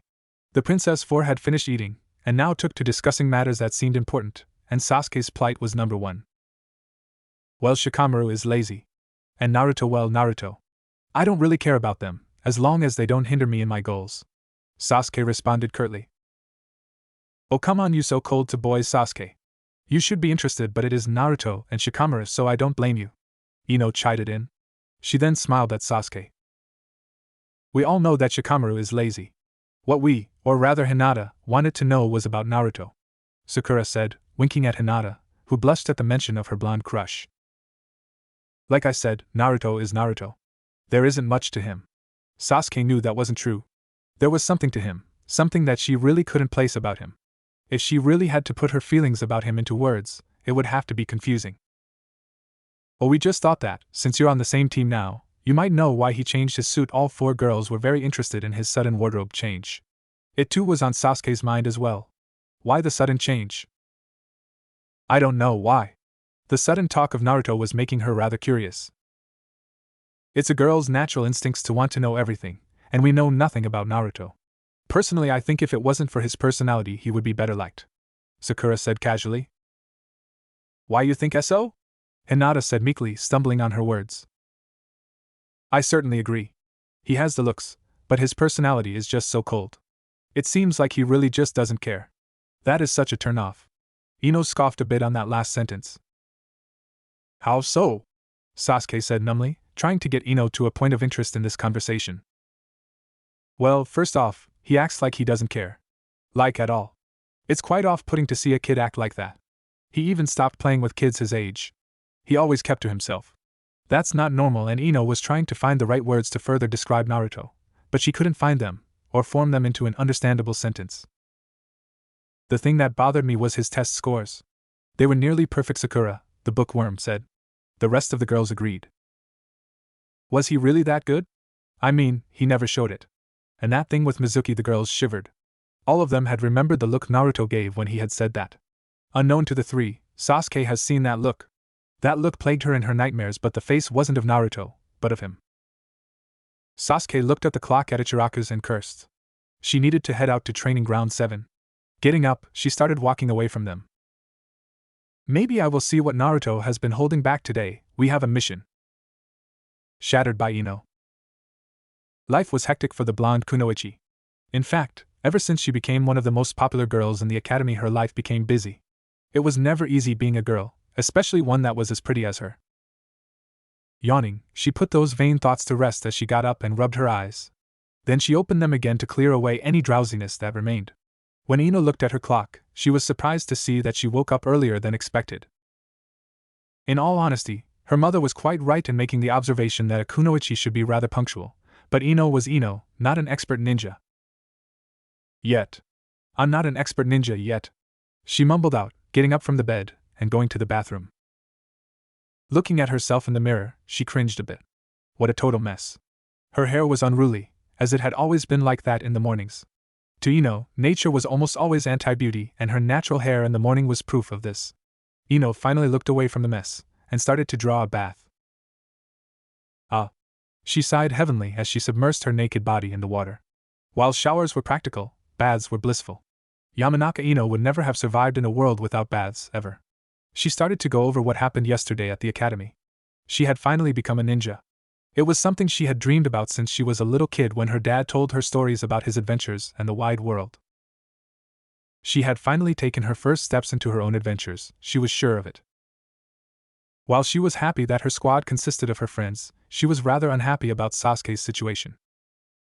While Ino had the best possible situation, Sasuke didn't. Sasuke, Ino thought, got the worst possible situation. Normally you would expect, at the most, one person on your team that you won't like, or even want, but Sasuke has two. She had Shikamaru lazy-ass Nara and Naruto dead-last Uzumaki. Both were not ninja material in her opinion. Ever since they were children, Shikamaru and Naruto were like that. When they were young, Ino always saw Shikamaru and Naruto playing together, that was, until Shikamaru stopped hanging out with him. What possibly happened? The water gently blanketed Ino, making her feel more relaxed. It was during those moments of clarity and relaxation that she tended to deduce and think. While not a genius like Shikamaru, she did tend to think things through correctly when she was in the bath. Not this time. Maybe he did something to make Shikamaru mad? No, it's lazy-ass Shikamaru. He can't be bothered being angry at anything, Ino thought to herself, smirking at her reasoning. If not that, ugh. Ino shook her head, trying to divulge Naruto's past is impossible. That boy certainly is a mystery. Pushing it out of her head, Ino felt herself fully relax in the bath. In fact, she relaxed so much, she even forgot that she was thinking about the blonde boy in the first place. Feeling clean and relaxed, the girl stepped out of the bath. The sudden cold that her body felt made her rush to get to the towel and dry off. I am so glad that she didn't get picked to be put with him. Hokage-sama must have listened, Ino's mother whispered before she got cut off by her husband. Shoo! The father quickly hissed, indicating that their daughter was on her way towards them. They wanted to keep her ignorant on the matter of the Kyuubi boy. After all, they didn't want to be killed. With forced smiles, the pair looked at Ino, who had just entered the kitchen where they had their discussion.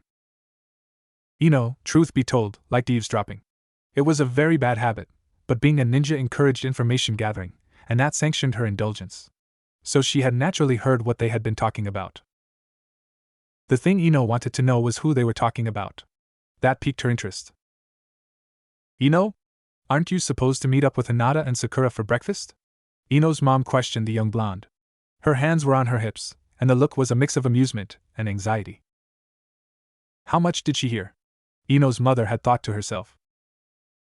It was then that Ino's eyes widened at the sudden realization that she did make an arrangement to eat with Hinata and Sakura at Ichiraku's. With hurried steps, Ino rushed past them, and out the front door with a shout, "Thanks, Mom." So? Where is Sasuke? Ino asked her friends when they met up.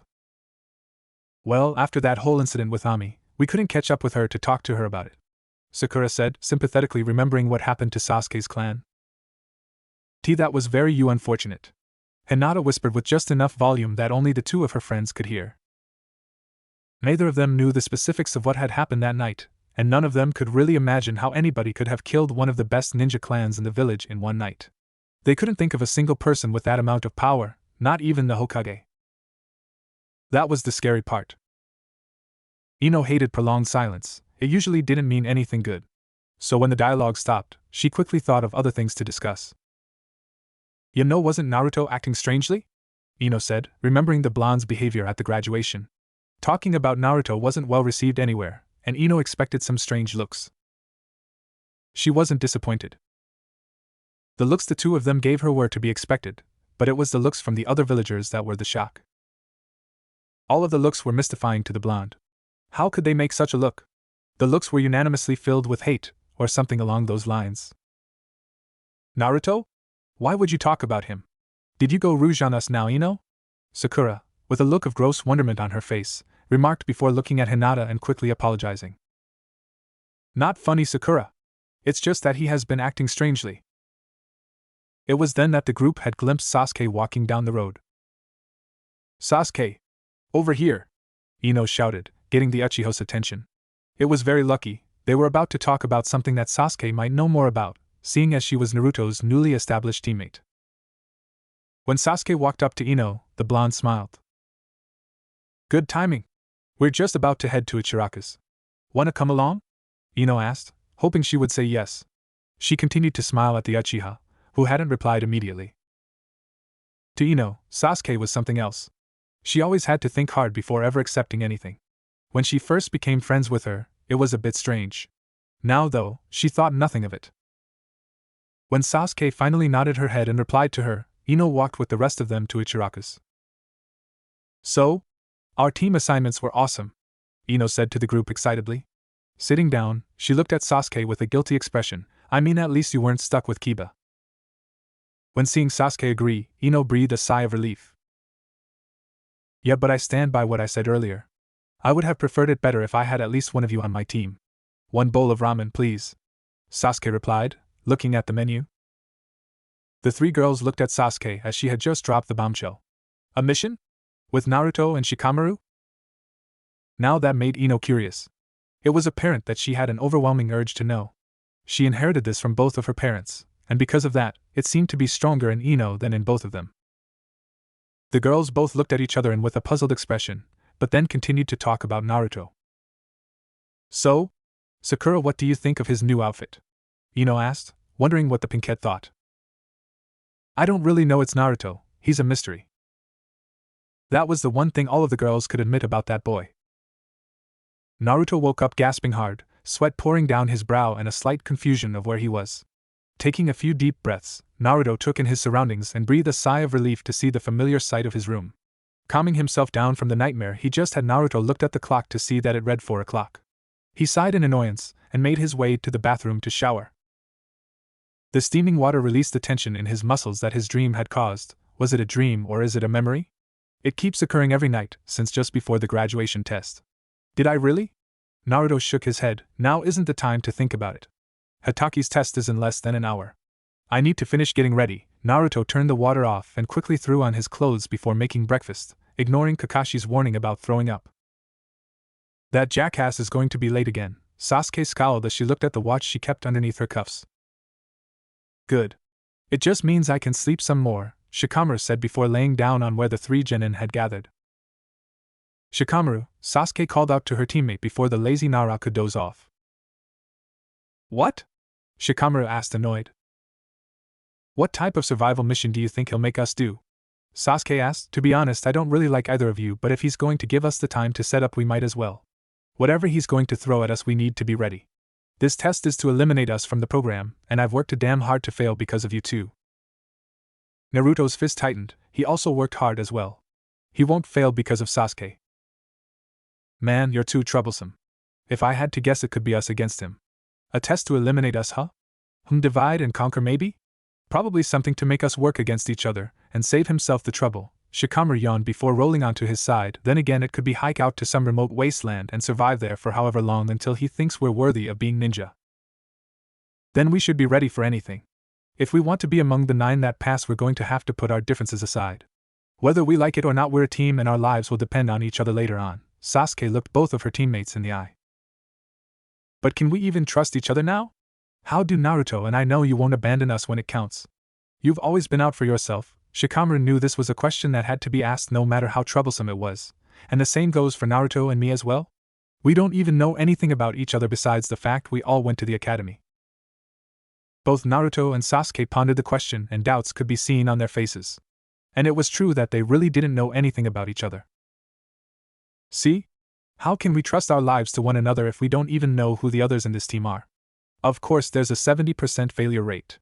They set it up that way. If they don't need a team or a specific person, isn't it easier to just get rid of them? They only need 3 cells and they more than likely already know who's going to pass and who isn't. The real question is if we're one of those 3 cells who they want. And it all comes down to trust. The trust that we'll do whatever it takes to pass. Hell, we don't even know what our test is yet. How can we prepare for something we have no knowledge about? It's a part of being a ninja. Variables can change in an instant and throw months, even years of preparation into the shithole.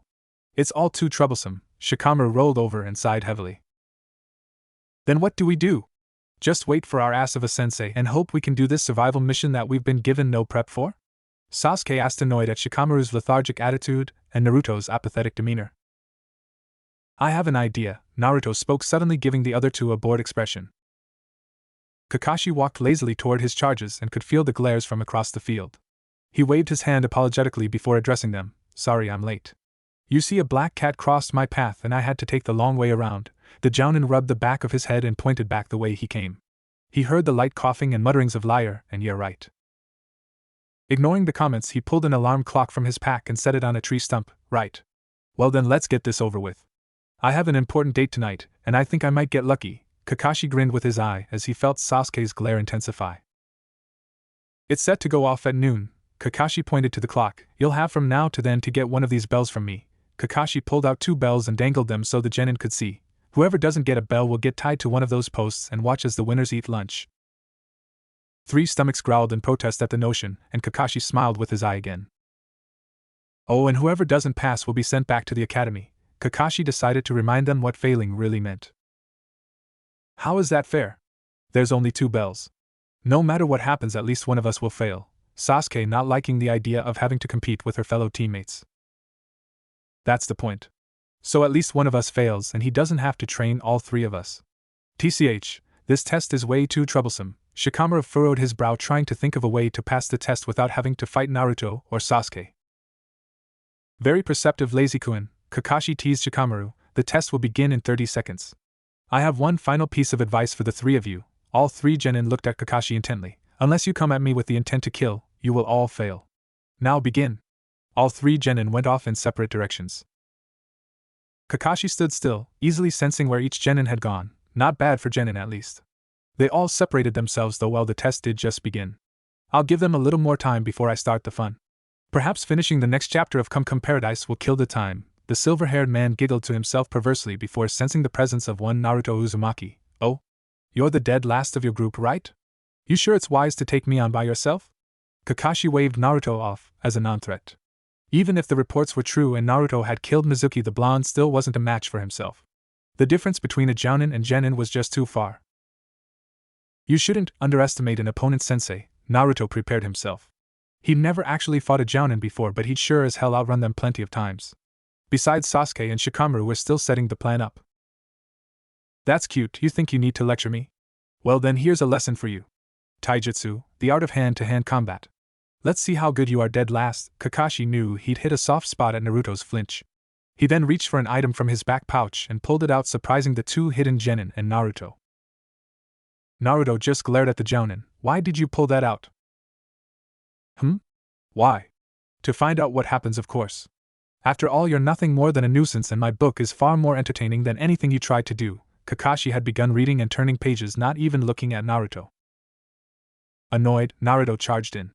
Reaching a foot from plowing into the bored jounin, Naruto jumped and twisted his body to swing his right leg around, kick Kakashi in the head. Lazily, Kakashi blocked the kick with his free arm, keeping his eyes focused on the page he was reading. Before he fell, Naruto formed his index and middle fingers in a cross shape, Shadow Clone Jutsu. A puff of smoke appeared in front of Kakashi, who dropped backwards and avoided the fist aimed at his face. The jounin kicked his leg upwards, causing a surge of pain to go through the clone's stomach before it disappeared. Kakashi quickly got back on his feet and continued to read more. Naruto scowled before he pulled out two kunai knives. He threw one and smirked as Kakashi went to catch it before it could hit him. Just as the man was about to grab the thrown projectile, Kakashi found Naruto's kneecap in his face. Naruto had used the replacement jutsu to swap places with his thrown kunai. Not giving up his momentum, Naruto twisted his torso and kicked at the book in Kakashi's hand, causing it to fly out of his now loose grip. Naruto then reached behind him to grab the jounin's flak jacket to spin himself around and reach for a bell with his remaining kunai to cut it loose. Dead last, my ass. Kakashi grabbed Naruto's arm before the genin's kunai could cut the bell's string and twisted his body to throw the genin away from him. Kakashi landed in a crouched position, while Naruto skidded across the field on his back. I hope you know that if you damaged my book, you're buying me a new one, Kakashi said, annoyed, looking at his discarded book. Only if you give me one of those bells, Naruto replied, getting up, dirt covering his clothes. Blood rolled down his elbow and dripped from his hand. A large gash could be seen from where his arm had been dragged against the ground. You're going to have to do better than this to get them from me. Do you honestly believe you can take them from me? I'm a jounin and I've been assigned a mission that I refuse to fail, Kakashi said as he bent over to pick his book back up, and I never fail a mission. Before Naruto or the other two genin could comprehend what had happened, Kakashi was crouched behind the blonde, his hands clenched together in the tiger seal. You really shouldn't let your enemy get behind you. Naruto's eyes had widened. He'd been looking right at the guy and he just disappeared from view. It wasn't possible. This is way too troublesome. His speed is ridiculous. I really am not sure if this plan is going to work anymore. Geez, he's going to destroy Naruto. Shikamaru began to reform the plan in his head. The tiger seal is used for fire jutsu. This guy isn't toying around. He really plans on sending us back to the academy. Sasuke could only watch as Kakashi attacked. Leaf Village Secret Jutsu. 1,000 Years of Death. Naruto's pelvis jerked forward as he felt an intrusion in his rectum, causing him to jump forward and fall into the nearby stream. Sasuke felt an intense heat fill her cheeks and couldn't even begin to think of what she just saw. He poked Naruto in the ass. Geez, this guy is way too troublesome. Shikamaru could only feel embarrassment for his fellow teammate. And that's all she wrote. Though I must say I am a little impressed. Kakashi went back to reading his book. The emotion in this novel is spot on. Both Shikamaru and Sasuke could only sweat drop at the declaration. Naruto slowly climbed up out from the river, breathing hard. You know at this rate you aren't going to get a bell, Kakashi said as he turned a page. Grr, Naruto grit his teeth in anger at being looked down upon. Don't underestimate me. I'm not. In fact, I think I'm overestimating you. Aren't you the one that defeated the traitor Mizuki? Kakashi asked, turning another page. I mean, where did all your killer intent go? Or did you realize you're in over your head? Naruto didn't answer the man. Instead, 6 clones jumped out of the river and all flung a flurry of kunai and shuriken at the jounin. All 7 Narutos rushed forward and went in for the kill. Kakashi had immediately pocketed his coveted book and went on the defensive. Each clone and the original were fast and precise, aiming at a kill zone on his body with a weapon or fist. Kakashi was beginning to see why Mizuki had been defeated by the blonde boy. The shadow clone technique was a forbidden technique as it required a lot of chakra to produce a single clone, sometimes more chakra than even a jounin possessed. For a genin to produce 6 clones and not die was noteworthy in of itself. But not only was Naruto still breathing, but he was attacking, and, not that he would ever admit this to a soul, actually forcing Kakashi to protect himself from being killed. I think I might have to have a chat with Naruto's academy instructors after this. His overall scores aren't matching what he actually can do. Kakashi caught a fist, kunai in hand, that was aimed for his jugular and reversed it on the clone, effectively killing the copy of Naruto. Kakashi smoothly dodged or blocked all of the attacks thrown at him, killing each clone one at a time until only the original was left. It seems that all of you failed to get your objective. Kakashi jangled the 2 bells in front of his genin team, but I've decided to be generous today and won't send any of you back to the academy. Shikamaru's eyes narrowed at that. There had to be a catch. So far Kakashi always had more to add. Sasuke just glared at the man, still upset that she had let her opportunity to get the bells pass her by. Naruto, on the other hand, seemed bored as he had been tied to one of the log posts for trying to get his lunch early. Not even a yay. Oh well, I guess since I'm dropping you all from the program I won't have to deal with your boring excitement. Kakashi was practically on the ground laughing when Sasuke lost her cool for a moment, followed by her 2 male counterparts. What?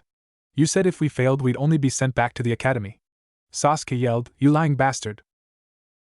My such language from such a distinguished young lady. Did your parents forget to teach you manners when addressing those of higher rank? Kakashi knew he had pushed Sasuke's last button as she sprinted head-on toward him, fully ready to cleave his head right off. Sasuke only found more frustration as the older ninja had her pinned in a heartbeat. Arrogance, Kakashi spat the word out. How could I even begin to think of letting any of you become genin if you can't even figure out this simple test? Sasuke struggled to get out from beneath the man in pure anger but couldn't get over Kakashi's weight crushing her smaller form. And just what was this test about anyway? It bothered me from the beginning. Why only 2 bells? Why word everything you said to us the way you did? Why pit us against one another when this was supposed to be a team survival mission? The answer isn't hard, sensei. It's more or less a matter of having faith in your team to put themselves aside and help. Shikamaru had laid back and took to looking at the clouds. That's correct. This is a team exercise, and not only that but a passable team exercise. All you had to do was come at me together, and you might have been able to get the bells from me. Kakashi pushed on Sasuke's arm and dug the kunai she was still holding onto into the back of her neck. You saw Naruto fighting right in front of you and chose only to help when it was a convenience to you. Kakashi then looked at Naruto. Naruto. The boy was looking anywhere but at his sensei. You do everything on your own. Instead of trying to find your teammates and pool your strengths together, you chose to fight alone against an opponent that you couldn't hope to beat on your best of days. And you, Kakashi looked over at the Narayer, you didn't even try to do anything at all. You had figured out the test, and yet gave up before it even began. You want life to be easy and everything to be handed to you on a silver platter. I have news for you, nothing ever is.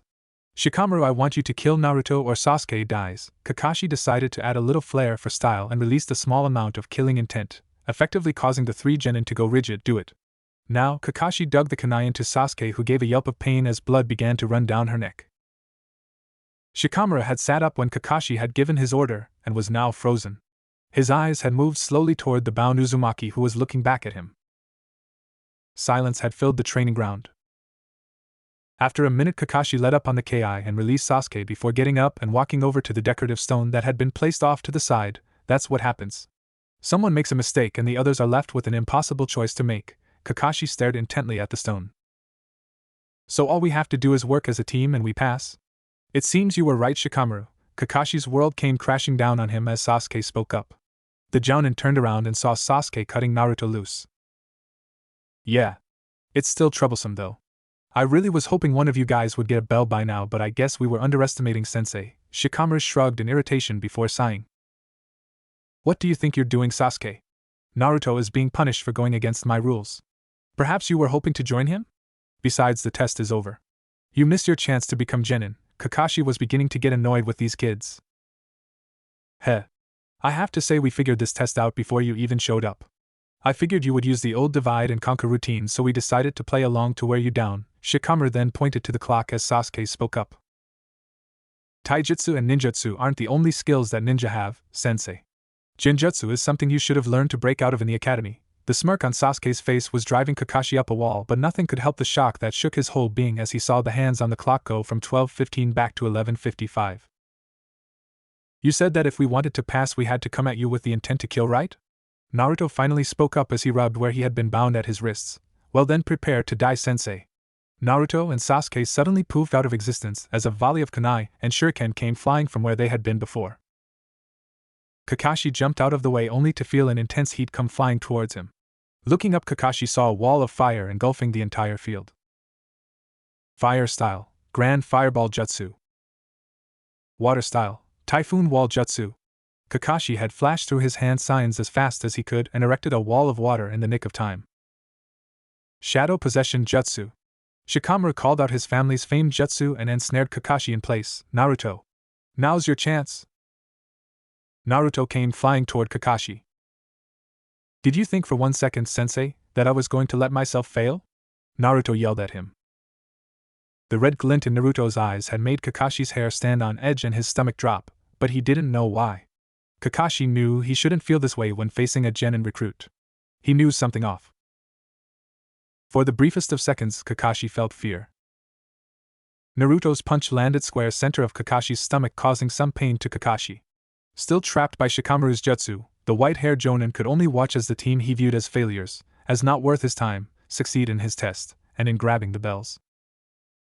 Still shocked, Kakashi looked at Naruto. The smile on Naruto's face was controlled and normal-looking, but it was hiding his true smile, one that truly displayed his emotions. I am not going to lose, not to anybody anymore. Boring. All of these missions are boring. Sasuke had about enough of catching cats, tending to the elderly, and taking care of gardens. She wanted a mission that will gauge her skills, and then she can finally see how far she had come and how much further she needed to go to defeat him. It was never about being better than everybody else, though that did feel great. No, it was about finding and killing him, her brother. It was with this mindset that when the trio went in to get their new mission, Sasuke immediately resolved to ask for a more challenging one. Hokage-sama, she paused, unsure of how to approach the situation. The third Hokage looked at her, his eyes filled with mild curiosity. Hokage-sama, she said it with more confidence this time, I request a more difficult mission. Sasuke looked at the Hokage, who, in turn, stared back at her and her team. His eyes slightly fogged as he recalled his students, or rather, a certain white-haired genin asking the same thing to him when he was the legendary Sennin Sensei. A smile curled on the old man's face as he reminisced about the past, but reality soon took precedence, and he addressed Sasuke. Sasuke, I know you can handle more difficult missions, but this is more than about you. You are part of a team. He turned to Naruto and Shikamaru. I think we should ask your teammates whether or not they are ready for the missions that you want. The old man had a point and Sasuke knew it. She had been focused completely on herself, and she completely disregarded the fact that the team would get harder missions, not just her. This was no problem to Naruto, however. He had wanted to try out some of the new jutsu he learned from the scroll, and he felt that he was wasting away all of his potential. His bloodlust had been silent, but he ached to battle. He needed to get stronger too. He had a whole village to destroy and villagers to kill, but he wasn't going to do it while the old man was still in office. Naruto, while knowing not the concept of love, felt some respect for the Hokage. Naruto couldn't explain it better than that. In all of the village, the Hokage is the only one who ever seemed to care about him. The lazy genius to the left of Naruto sighed, man, what a drag. First we passed the exam, and we got lucky enough to get all these easy missions. He subtly smiled. To be honest, Hokage-sama, the girl is going to get those missions regardless of what I say. Why bother fighting something that is inevitable? Troublesome. Taking that as a yes, the Hokage moved his eyes toward Naruto. Looking at the boy, he saw that he was smiling. It was unnerving. It wasn't that it was unnerving to see Naruto smile, though that was strange in itself. It was how he was smiling. The smile that was etched for only a second before Hiruzen called Naruto's name was unsettling. He had seen the same smile etched on many faces he would rather forget. Naruto? The calling of his name snapped the boy out of his thoughts and brought him into the reality of the situation. When he fully realized the situation that was in front of him, he nodded, showing his approval of the request. The Hokage kept his eyes on Naruto for brief seconds before picking up the missions list, and scanned it for a mission he thought would be appropriate for the trio. Hiruzen noticed that all of the missions that he would have sent the trio on were taken. There was a C-rank mission, but he didn't think that they are ready enough for an escort mission to a foreign land. It seems like there are no missions within your skill sets right now. Perhaps another time, Sasuke? Naruto observed Sasuke frown and Shikamaru yawn before he heard the Ice Princess speak up. Can we take a mission outside of our skill set? She must really want a mission, the Hokage observed as he looked at the girl. Thinking for a minute, he looked at the list and eyed the C mission for a second. There is one mission available, but it would require you to do it with another genin team. Sasuke, Shikamaru and Naruto exchanged looks with each other, wondering if they should take the mission with this requirement. But the Hokage continued, the person who requested it can only pay for one team. There was a moment of silence before Sasuke spoke, we can do the mission for free. Naruto looked at the girl in faint wonderment. Was this girl really that desperate to go on this mission? The Hokage looked at the girl with a similar thought in his head. In fact, everyone, save for Sasuke, wondered practically the same thing about her. Shikamaru thought she might be insane. Now Sasuke, the Hokage started with a small smile, what did we just discuss? You can't make decisions like that without the consent of the team. Shikamaru sighed, but he nodded, showing his approval of Sasuke's proposal. To be honest with himself, Shikamaru was getting bored of the missions they had been assigned, and wanted a taste of excitement, plus he doubted the Hokage would send them on a mission that will be too difficult. Sure, the no-pay stuff is a drag, but it beats having his cheek pinched by senior citizens all the time. Naruto, on the other hand, was a bit apprehensive to consent. As much as he wanted a tougher mission, he needed the money from this job. Part of the reason he was so determined to become a ninja was the fact that it paid decently, and money is a necessity that Naruto had barely any of. Still, he wanted to go on this mission and not being paid isn't going to stop him. He looked at the third Hokage and nodded, he consented. The Hokage was amazed that Shikamaru and Naruto would consent. He was surprised at Naruto, especially since his home situation would improve tremendously if he could get a decent income. Alright, but I am going to need your sensei's permission in order to void your payments, and allow you to go on this C-rank mission. The Hokage then looked at them and called out Kakashi's name. Yo, the white-haired Jounin said as he popped into the office with a cud of smoke. He then stood at attention and looked at the Hokage as the old man addressed him. Kakashi, it seems like the genin under your care have volunteered to partner up with another genin team and go on a C-rank mission for free. The Jounin was trying to control his expression as the look of astonishment flashed across while he looked at the trio and then back to the Hokage. These three are under your care, Kakashi, so the final say goes to you. Will you allow these three and you to go on this mission without any payment? Kakashi looked at the three, and thought silently before he formed what seemed like a smile on his masked lips.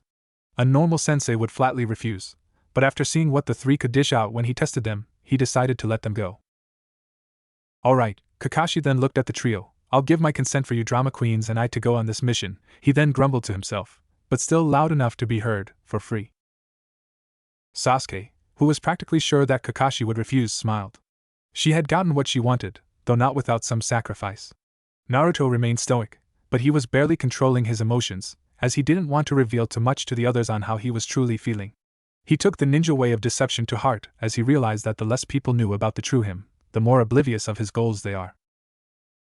Now, hold on, Hiruzen spoke, as he looked at Sasuke's smile, I need to find another genin cell that also take this mission. You can't go unless another cell agrees to partner up with you. It was then that Sasuke revealed her solution to the apparent problem. Hokage-sama, I know Cell 10 is currently training this month. I am sure they will be more than willing to accept this mission. The Hokage contemplated the idea before nodding. Alright, Sasuke, please go and get Cell 10. Sarutobi then looked to yellow-haired boy, Naruto, a moment please.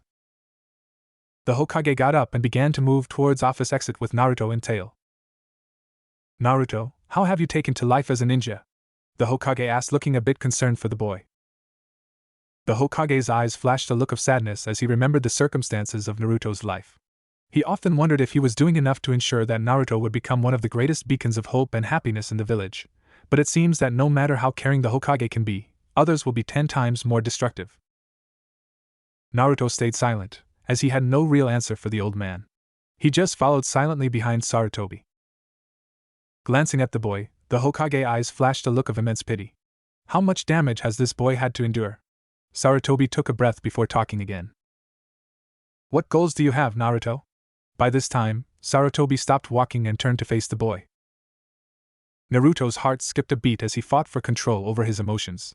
The boy's mind was racing, as he thought a million thoughts before settling on one startling question. Did the Hokage know what Naruto truly desires? Yes, I want people to stop hating and hurting me. I want people to respect me for the person I am.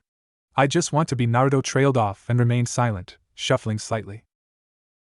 The old man looked at Naruto, gently pressing him to continue, but then he realized that Naruto will not say anything more. He smiled. Perhaps, striving to be the very best this village has to offer will be enough to gain respect of some of the villagers here?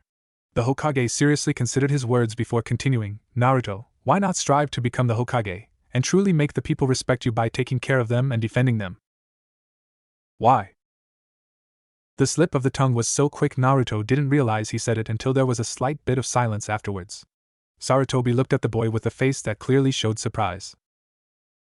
I'm sorry? The Hokage said, asking Naruto to clarify. Why take care of and protect these people? Naruto asked the old man with a faint hint of anger. It was something Naruto wanted to ask the old man, as Sarutobi held that position and saw it as a sign of power. The Hokage remained silent only for a second before he asked, why not? Sarutobi wanted to know the meaning behind his question, and waited patiently for the answer Naruto was about to give. Usually Naruto wouldn't say a thing, but Sarutobi was the only one he felt safe enough with to reveal to him some of the truth. Naruto took a breath and started. He was promptly cut off by a messenger ninja that popped into existence. Hokage-sama, Cell 10 is currently waiting for you at the office to receive their mission. Nodding, the Hokage looked at Naruto and said, come, let's not make them wait. Cell 10, which consisted of the majority of the Princess 4 and their red-eyed sensei, were waiting in the office with Sasuke when Sarutobi and Naruto arrived. Hokage-sama, you want us to go on a mission with Cell 7? Kurenai asked with curt bow. Looking at the woman, the Hokage nodded and addressed Cell 10. Cell 7 has requested to do a mission that is currently outside of their abilities, and they need another cell to do a joint mission. While Kurenai was addressing the Hokage, Ino, Sakura, and Hinata were looking at Naruto with questioning looks. Naruto was sure that they were wondering what type of relationship he has with the old man. He was also sure that they won't ever find out. What type of mission is it, Hokage-sama? Kurenai asked Sarutobi in a professional manner. Clearly she knew how to respect authority properly, which was something Naruto had a hard time doing. It's a relatively easy escort mission, you shouldn't be expecting any trouble, but since Sasuke, Naruto and Shikamaru are newly instated genin, it is better doing a joint mission with another genin team. The Hokage answered Kurenai, but everybody heard it. Naruto was a bit disappointed at the fact that the Hokage is going to send them on a mission that fighting is not expected, but Sasuke was clearly disappointed more so as a deep frown etched itself onto her face. Sasuke was about to protest, but a quick look from her three friends persuaded her not to. Who are we escorting, if I may ask? Kurenai asked before scanning around the room for any unfamiliar face. Yeah. Is it a princess, or maybe a prince? Is it a merchant? A movie star? Ino started excitedly. She had expected this mission to be important. Why else would they need two genin teams? Smiling a bit, the Hokage answered while putting a pipe in his mouth, well, let's meet him now. Send in our guest. All eyes were focused on the door of the office and the feelings of anticipation were high. Ah shit, I am so wasted. A slurred voice came from behind the door as a man opened it. What? These kids are supposed to protect me? The mysterious man with dark gray hair said as he took a swig of sake he had in his hand. He then slightly staggered into the room as he eyed everybody. They were doing the same of him, and to everyone's, in particular Ino's, disappointment it turned out it was none of the choices that Ino wanted. Tazuna, the bridge builder, eyed everybody closely. Even when he was drunk, he was a good judge of character and of skill, and he plainly didn't see any in the children that were in front of him. This is what my money is good for. Paying kids to do a man's job? He said before he laid eyes on Kakashi, who was quietly reading Ika Paradise in Peace. At least tell me you have him on the payroll, he said to the Hokage, pointing to the masked ninja. I'm Sasuke, the black-haired girl said as she bravely chose to address the disheveled and slightly annoying man. I'm Sakura, following suit, introduced herself. I'm Ino, the blonde did the same. Hinata, the Hyuga heiress said shyly as her eyes were still looking in the direction of the blonde-haired boy. Naruto answered, as calm and collected as he could be. Shikamaru, the lazy genius, told the man. Yeah? Tazuna said, looking at the group of 6, and I am drunk and disappointed. He then turned to Kakashi. How much do I owe you? Kakashi then shook his head and pointed at Kurenai while saying, It's her you should be paying. I am offering my team's services for free. Tazuna then eyed Kurenai for a minute before smiling. Well, here you go, babe. He handed her the money he owed for the mission and then turned to the 6 genin that were looking at him. I'll give you 2 hours to prepare before I head out. Get your gear and eat your mommy's home-cooked dinner, and get your asses to the gate by then. Tazuna then opened the door and left the room in a stunned silence. Naruto finished his 3rd bowl of miso ramen at Ichiraku's before he even thought about the mission. He supposed that he didn't need to really bring Kid along, but the fox was really looking forward to stretching his legs and running freely. Naruto smiled at the thought of Kid running freely and happily in fields and yipping happily at the blonde master who, through no fault of his own, forced Kid to live a sedentary lifestyle. A fox shouldn't be constrained to an apartment room. Give me another bowl, please, Naruto asked Ayam as he reached out for the money to pay for the day. Naruto, you know that you don't have to pay. Your money is spread thin as it is, with paying for your ninja gear and other stuff. My father would kill me if he knew that I was accepting your money, Ayam said, putting the bowl down in front of Naruto before waving away the money he held in front of her. Naruto shook his head and dropped the money right on the counter before beginning to eat his 4th bowl today. Truth be told, Naruto didn't want to be treated like a charity case. It always made him feel like he had to pay the person back for treating him nicely. Feeling good after the ramen, Naruto got up to leave, but Ayam stopped him and put another bowl in front of him. I heard you finally got an escort mission, Naruto. Here, have a 5th bowl on the house. Naruto had a slightly suspicious thought that she had poisoned the bowl, but then he remembered that Ayam and her father had been nice to him ever since they saw him in an alleyway nearly starving to death from the time he tried to live on the streets. Though he was smart enough to know that he couldn't trust the two, as they only are nice to him out of pity and not goodwill, he couldn't help but think that without them, he might have run away from the village and got himself killed already. But that wouldn't really be a bad thing for Naruto, who had tried to kill himself multiple times and failed. Never refusing a meal, Naruto sat back down and began to chow down while Ayam watched the boy. To her, he was kind of like the brother she never had.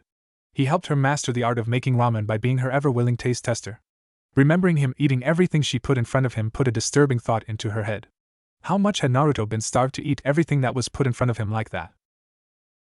It seemed unreal that the villagers would treat the boy with the coldness that they dole out to him. Every time Naruto would come to eat here, the people would immediately leave, sometimes even leaving the bowls of steamy ramen on the counter. It was no secret what Naruto was claimed to be. Regardless of the law that the 3rd Hokage passed, the rumors still spread and it even reached her ears. She was not ignorant of the fact that he was the 9-tailed fox. Yet, this didn't make her hate Naruto, but pity him more because she knew that Naruto didn't know why the villagers hated him and didn't know why he had no parents. The sound of the ramen bowl hitting the counter woke Ayam out of her thoughts as she saw a satisfied look on Naruto's face. She smiled. It was a rarity to see any positive emotion on that boy's face, and it was really good for her to know that he liked her cooking. Hey Naruto, Ayam began, trying to get Naruto's attention. Be careful, okay? I don't want to lose my favorite customer. Naruto looked at her strangely before slowly nodding. He didn't really understand what he had to be careful about, seeing as it is just an escort mission, but he knew that she wanted him to agree and say that he will. Naruto wasn't that much of a cold and heartless bastard that he would ignore her request. After the exchange between the two, Naruto left to go to his apartment. He needed to get ready for the mission, regardless of how easy it will be. The Hyuga heiress was nervous and pleasantly happy when she found out she was going to go on a mission with her crush. True, she had never gotten the guts to confess to him, or even to talk to him comprehensively, but nevertheless, she couldn't control the feeling of butterflies in her stomach. She had 2 hours to prepare for any possible situation that she might get into with him, and she didn't know what exactly to take. Her frantic thoughts were dispelled when the door to her room slid open and Hayashi stepped into the room. Hinata, you wanted to speak to me? Hinata looked at her father and answered timidly, as she was afraid of how this discussion might go. Yes, Ota-san. I just received a C rank emission. I'll be leaving in 2 hours. When are you expected to come back? Hinata fiddled with her fingers, trying to form the right sequence of words, about 2 weeks. Hayashi's eyes filled with disgust at his daughter's meekness, and his voice became cold. Do not humiliate the clan. You may not be a proper Hyuga, But even a failure such as you should be able to complete a C rank mission. With that stinging statement, the head of the Hyuga clan departed from her room, leaving a saddened Hinata sitting there, contemplating how much of a disappointment she is to her father. She always strived to impress him, to get him to respect her as a future leader of the clan, but no matter how hard she tried, her frail frame and timid attitude failed to find acceptance in his eyes. In a weird way, she envied the boy she had a crush on, because she often wondered what it would be like to not have parents that treated her like dirt. Sometimes she would pray to whatever deity or spiritual being out there to get rid of her father, and give her the resolve she needed to face the boy she had fantasized about ever since he saved her from several bullies when they were children. Hinata knew better than to think that someday that wish would become a reality purely out of magic. In times of great sadness, Hinata would often wonder what Naruto would do. She saw the two as kindred spirits, both thought of as failures. Both hated by the people they strived to impress. To be honest with herself, it was one of the reasons she was attracted to him. He was like her. Every time he would face hardships, she liked to be there, and see him overcome whatever came his way. She often dreamed of doing the same herself, and being by his side the next time he needed to overcome something that came in his way. She saw this mission as a mere stepping stone to close the gap between the boy she loved and herself. It was more than just a C-rank mission, it was a mission of proving herself to Naruto as well as to herself. With that thought in mind, she resolved for what seems like the 1000th time to be braver and more bold than she currently was. She knew that it might be a useless endeavor, but she had the very naive hope that, with love, everything was possible. Naruto was packed and ready early. He didn't own much, and he had no real attachment to anything he owned. He could do without his frog wallet that Ayame and her dad gave her, as well as the tattered comic books he managed to fish out of the trash. Kid was happily yipping while Naruto began to leave the apartment room. If there was anything Naruto really loved, it was the fox. He could let the world burn without batting an eyelash, but if the fox left him, or had gotten hurt, he would rip the person who did it anew, as well as holes in other places. You ready to go? Naruto asked the black pup as he fished out his keys from his pocket and locked the door behind the animal. Kid yipped at him with impatience as he rushed towards the street in the direction of the main gate of the village. Hey, slow down! Naruto yelled at the black blur as he ran after his pet. Panting, Naruto finally caught up with the fox at the gate, and he saw that Sasuke, Hinata, Ino, Sakura and Kurenai were waiting for him and the rest of the members of the mission. He also noticed that the drunk Tazuna had yet to show up. So he tells us to be here in 2 hours and he is late. I wonder if him and Kakashi-sensei are related. Kid was sitting right next to the group, happily enjoying all of the attention he was getting from the girls. Noticing his master walking towards him, he rushed towards Naruto and yipped excitedly. Naruto? Is this fox yours? Ino questioned, almost in disbelief. Kurenai and Sakura shared the same sentiment as Ino. Naruto shot her a dark glance before replying in a cold voice. Yeah, he is, what's it to you? Ino shrugged and left it alone, seeing as Naruto clearly didn't want to talk about it to her. It was weird to see anything get excited over Naruto. Her parents always told her to stay away from the kid, as he is a bad influence, although her parents never exactly explained why he was a bad influence. Shikamaru arrived to break the awkward standoff between Naruto and Ino as he yawned and sat down on the ground. He decided to nap, knowing full well that Kakashi was going to be extremely late. After a few more minutes of waiting, Tazuna arrived. Well, it seems like everybody but the white-haired guy is here. Let's go. Tazuna then started on his way out of the village before Kurenai stopped him. We should wait for Kakashi. Tazuna looked at Kurenai and opened his mouth to talk. Look babe, if you ninja folk are as fast you claim, it should be no problem to catch up to us, right? After all, I am an old man being guarded by a bunch of snot-nosed brats who think they are tough shit because they have a headband and a woman with red eyes. Kurenai's fist clenched at the comment, but she remained silent. Her jawline was stiff as she glared at Tazuna with a deep loathing. Look, babe. I am the client, and I hired you to escort me to my destination. I want to move, and when I want to move, you better move with me, Tazuna growled before he started walking again. Kurenai looked at the 3 girls that made up Cell 10 and devised a plan. Girls, we'll be following in the tree line while Cell 7 guards Tazuna-san directly. If anything happens, we'll have the element of surprise on our side. She hardly expected any danger, but this mission provided good stealth training for the genins, and she was not going to pass up a learning opportunity because of the lack of danger. 2 minutes into the walk, Kakashi met up with them. Kakashi, Kurenai said as he showed up, why were you late? Looking up where Kurenai was masterfully hidden in the trees, Kakashi smiled. You know the path of life better than I do, Kurenai. Sometimes it leads you astray for hours on end. Naruto was getting bored. The Hokage was right when he said this would be a relatively easy mission, as there was no fighting at all. At the very least, he thought his first time out of the village would be exciting, but so far the most interesting thing about this mission was the puddle they were approaching. It hadn't rained in weeks. Something was wrong. Looking around, he saw that he was the only one to notice it was there. Sasuke seemed focused on watching the brush for enemies, Tazuna was drinking sake while walking, Shikamaru was too bored to be paying attention to anything, Kid had wandered off to explore, and Kakashi was reading Ika Ika Paradise. Naruto kept his attention on the puddle. So far nothing was happening. Even once they had passed it, the puddle remained still. Then it happened. A man came flying out of the puddle toward Kakashi, a chain keeping him connected to his partner who was waiting patiently for their prey to be ensnared. What the dash? Kakashi felt pain as the chain wrapped viciously around him, digging into his skin through his clothing. The two figures pulled the chain, and Kakashi was torn to bits right in front of Naruto's eyes. Before anybody could react, the two figures appeared behind Naruto, and swiped at him with their poisoned claws, wounding him right above the forearm. Before they could get any more strikes in, a shuriken whizzed right past Naruto's face and caught the chain, pinning it to a tree. Sasuke then threw a kunai to secure the chain before moving in to attack. Releasing the chain that connected them, the two split up. One continued to engage Naruto and Sasuke while the other streamlined for Tazuna, who was now being guarded by Shikamaru and the full team of Cell 10, Shadow Possession Jutsu. Shikamaru's shadow extended out and caught the assailant in his tracks. The hell?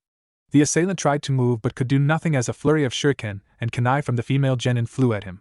The projectiles embedded themselves throughout his body, blood streamed from his wounds, his body falling slack as Shikamaru released his jutsu. Naruto and Sasuke both dodged attack after attack from the older ninja using kunai to block his poisoned gauntlet. Sasuke tried to spin out of the way of another attack but felt an immense pain thunder through her back and knew she'd been struck. Gritting her teeth, she continued her spin and jammed her kunai into the enemy's should blade. He let out his own yell of pain. Naruto, seeing an opening at last, moved in for the kill. Before Naruto could counter anything, or even attack, the other nin was clotheslined by Kakashi, whom had miraculously come back from the dead. Feeling an immense pain in his forearm, Naruto noticed that Sakura, Ino, and the rest were tending to Sasuke's wounds. No one even thought to tend to Naruto's poisoned injury as well. Sasuke has been poisoned, quickly disinfect her wound and feed her the anti-poison pills. While everyone was busy tending to the black-haired princess, Kakashi looked at both of the attackers. These men are Chunin, this shouldn't be a C-rank mission, Kakashi said before looking at Naruto. You okay? The masked ninja said with mild concern as he remembered that the blonde was also poisoned. The girls looked at Naruto, whom they had completely forgotten, and stared as he stabbed the wound with a kunai while looking over to them with the coldest stare they had ever seen. Naruto bled out the poison while keeping his glare completely focused on the girls. I'm fucking fine, sensei. Kakashi looked at Tazuna with an intense stare as he addressed him. So, are you going to tell us what this mission is really about, or are we going to have to abandon you? Kakashi, what the hell? Why didn't you step in sooner? They aren't ready for something like this. Kurenai was beyond displeased that her girls had taken a life on their first mission outside the village. She feared that something like this might hurt the girls' mental state. Unlike the others' villages, Konoha doesn't try to make them into mindless murderers, but to be soldiers with heart that kill when necessary, but not needlessly. I didn't see you stepping in, Kurenai, Kakashi said, chuckling slightly, but maintaining his glance at Tazuna, showing he had no real regard for her opinion. Now, Kakashi suddenly turned serious. Are you going to answer me? I'd hate for you to have to fight the next assassin on your own. Once they find out these two have failed, they will send a stronger one to finish the job, and seeing as 2 of my students are injured, who are risking their lives for free by the way, you better have a good answer. Tazuna was sweating bullets, his nervous glances darting around the area, stalling for an excuse. Taking a deep, he started to talk. Please, you have to help me. Thousands of lives depend on me. That's not the answer I was looking for, and you don't want me to find out from the assassin, do you? Kakashi's voice was gruff. Trying to scare Tazuna into giving him the information he wanted, he reached into his pack slowly. Tazuna's eyes followed his hand closely before he finally cracked. Alright, Tazuna began, I'll tell you, but I can't do it right now. This isn't the best place to discuss such things. Can you wait for just a bit longer until we get closer to the wave? With a smile on his masked face, Kakashi pulled out his favorite reed, Ika Ika Paradise, and he began to flip to the page he left off at. "Alright, we will continue to escort you until then," Kakashi said, his voice laden with smugness as he had gotten one over on Tazuna. "Smug bitch," Tazuna muttered under his breath, but he was smiling. He was quite impressed with what the white hair had done. The bridge builder then noticed that the assassin that Kakashi had captured was starting to wake up. He is awake," Kakashi said as he approached the Chunin. Meizu's eyes fluttered open as he became aware of his surroundings. Blurry at first, his eyesight began to focus on the masked man that was in his field of vision. Well, Chunin," Kakashi said, looking into his face as he stood right in front of him, "do you mind telling me who your contractor was?" He smiled at the ninja, and kept a happy facade. Before the Meizu could do anything or even say anything, Kakashi spoke up again. "You know, if you don't tell me, I might just kill you," Kakashi said, bending down right in front of him, smiling. Meizu tried to move his body, but he couldn't find the energy to do anything. "Sorry, but being a jounin, I think I know a thing or two about how to drain the energy from my opponents." Naruto watched with faint amazement. He had always thought Kakashi a washed-up ninja who couldn't teach to save his life, but Kakashi was now showing his strength. Naruto wanted that power. It was a useful skill, and Naruto was very keen on learning it. He might have an actual reason to keep Kakashi around besides keeping up appearances. "I ain't telling you nothing," the Chunin said, fearful of the masked ninja. "Are you sure? Think of how much pain I will put you through if you don't tell me. Are you completely sure you want to live through that?" Kakashi looked at Meizu, and his look softened. "You know, I will pay you double what your employer is paying you. This man," Kakashi pointed to Tazuna, "is very rich, and he can afford it. How else do you think he got 2 teams? I'll even let your brother go." What Tazuna was starting to say, but a look from Kakashi told him to be silent. Hearing nothing from the Chunin, Kakashi sighed and began to reach into his kunai pouch. "Sorry it had to be this way, but you know how the life of a ninja is." Kakashi brought the kunai towards Meizu's face and looked deep into his eyes. He touched the fine edge on Meizu's neck, and held it there for a second before he began to. "Stop. Alright, I'll tell you." Meizu was sweating, but his voice was the true indicator of his fear. "There we go. Now tell us who your employer is," Kakashi said, removing the kunai from Meizu's neck. "Okay, just please don't kill me. His name is Jie Dash." Meizu's words were interrupted by the sound of kunai being thrown. Meizu went limp as the kunai hit his neck, and he slumped onto the ground. For what seemed like minutes, there was no movement, only the stunned faces of the genin that had observed the event. Sasuke got into a defensive stance, her eyes focused towards the direction of where the kunai was thrown. "Whoever is gone," Kakashi said as he looked up from the body. "Probably killed this one to ensure that we would remain in the dark as much as possible." Kakashi walked over to the other dead brother and examined him closely. He then proceeded to search the body for anything that might help with finding out more about who they worked with. Kakashi's eyes remained on the body as he addressed the girls. "Congratulations, you just killed somebody." The silence after the statement was dense. Ino, Sakura, and Hinata couldn't believe that they had just taken a life. They stood in stunned silence while Kakashi was looking at them. "But," Ino began, stuttering nervously as she stared at the corpse of the Chunin. We couldn't, we oh my gee, we didn't mean to. This isn't a game. This is life or death. He isn't going to get back up just because you feel bad. You'll have to live with the fact that you ended a life. His hopes and dreams are over because of you. And you'll be expected to do it again and again in name of country of village. You wanted to be ninja and this is being ninja. Killing and being killed. That's what you wanted to be. Killers." "Kakashi!" Kurenai was appalled at the way the jounin was acting. "They are just children." As soon as they put on that headband, Kurenai, they stopped being children. "You should know better," Kakashi said. Finding nothing on the Chunin that was of use, he stood up. "Oh, and Kurenai, the reason why I chose not to step in the fight earlier was because I needed to know if the ninja that attacked us were after Tazuna or not. We should probably head out. We don't want any more trouble than we can handle right now," Kakashi spoke while beginning to walk onwards. "Girls, get back in formation." Wanting to take their minds off of killing, Kurenai added, "Watch out for anything out of the ordinary. If you do see anything, give the signal." Breaking eye contact with the body, the girls exchanged looks with each other, but they took their positions in the trees, leaving Kakashi, Naruto, Shikamaru, Tazuna, and Sasuke the only ones traveling on the road. Ito Akihiro flitted through the trees with immense speed. He was getting back to his employer to inform him of the demon brother's fate. In his mind, Akihiro was coming up with a story to tell Gato. He didn't see the need to tell Gato the truth about what had really went down, as all he needed to know was that the two had been killed, but there was a person who needed to know. After several minutes of non-stop traveling, the Merc arrived at his destination. Gato's complex was very easy to spot in the land of waves as it was the only building that looked like it was in good condition. It was a towering structure with Gato's company logo on it, Gato Company. Akihiro entered through the back door and went through the rooms before being stopped by one of Gato's personal bodyguards, Waraji. The sword-wielding bodyguard stopped the Merc. State your business. Oh, come on, man. You know exactly why I am here. I can't believe you have to stop me every time I come in. Akihiro grumbled he hated this security shit. Humph, the bodyguard snorted, clearly amused that he annoyed the Merc so much. You know the rules, and nobody gets in unless I hear a good reason.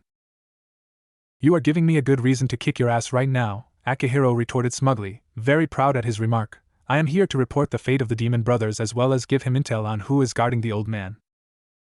What did you say? Basta Waraji started, but he was cut off by Gato's voice. Let him in. The ninja looked at the samurai smugly while walking past him. Akihiro loved getting one over on that son of a bitch. There was some history and bad blood between the two when Akihiro was young. Shutting the door, the brown-haired Merc looked at Gato. The man called Gato was shorter than most, but he gave off a feeling of power. That power is not to be confused with strength, as Gato wasn't strong or at least not strong by himself. He gave off influence, and he had a deadly charisma that put fear into people. Well, what happened? Gato asked, sitting in a chair. His hands were together, and the fingers were connected. By the looks of it, those bastards didn't make it. If they did, they would be here collecting the money. Yeah, they died.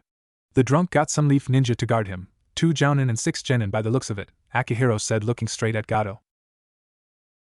Interesting, how did he get that much money to pay for 2 jounin and 6 genin? Surely he doesn't have that much money to pay for that amount of ninja. It seems that one cell is doing this mission for free. I mean, how crazy are they to do a mission like this for free? Akihiro almost laughed out loud, but the look he got from Gato stopped him cold.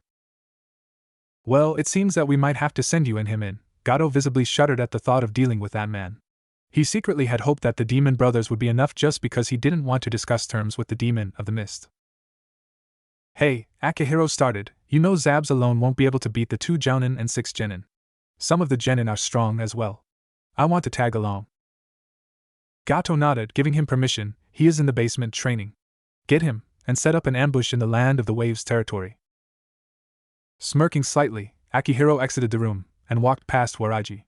He was heading downstairs, to the basement. Even before entering the room, Akihiro could sense that it was some intense training. He opened the door to reveal a stack of dummies that were cut in half, decapitated, and some with kunai still stuck in them. What do you want? The so-called demon of the hidden mist said as he took out a kunai he had just thrown into the dummy. The demon brothers were killed. Gato wants to set up an ambush for the target and the ninja that are protecting him. How many? Zabuza said suddenly, starting to smile. 2 leaf jounin and 6 leaf genin. Consider them dead. Whoa, hold up, man. I just want you to know that I am coming along as well to help. Don't get in my way. Akihiro smiled. Now that's the Zabs I know. Zabuza shot him a look that threatened death. Don't call me that again. Escort me to my house. I will tell you what this is all about there, Tazuna said as he and the ninjas entered the land of waves. They were walking for minutes before Naruto began to get a strange feeling. Naruto sensed something. It was brief, and it was weak, but he had a feeling that something was hiding in that bush. Naruto instantly threw a kunai towards the bush, alerting Sasuke and Shikamaru of possible danger.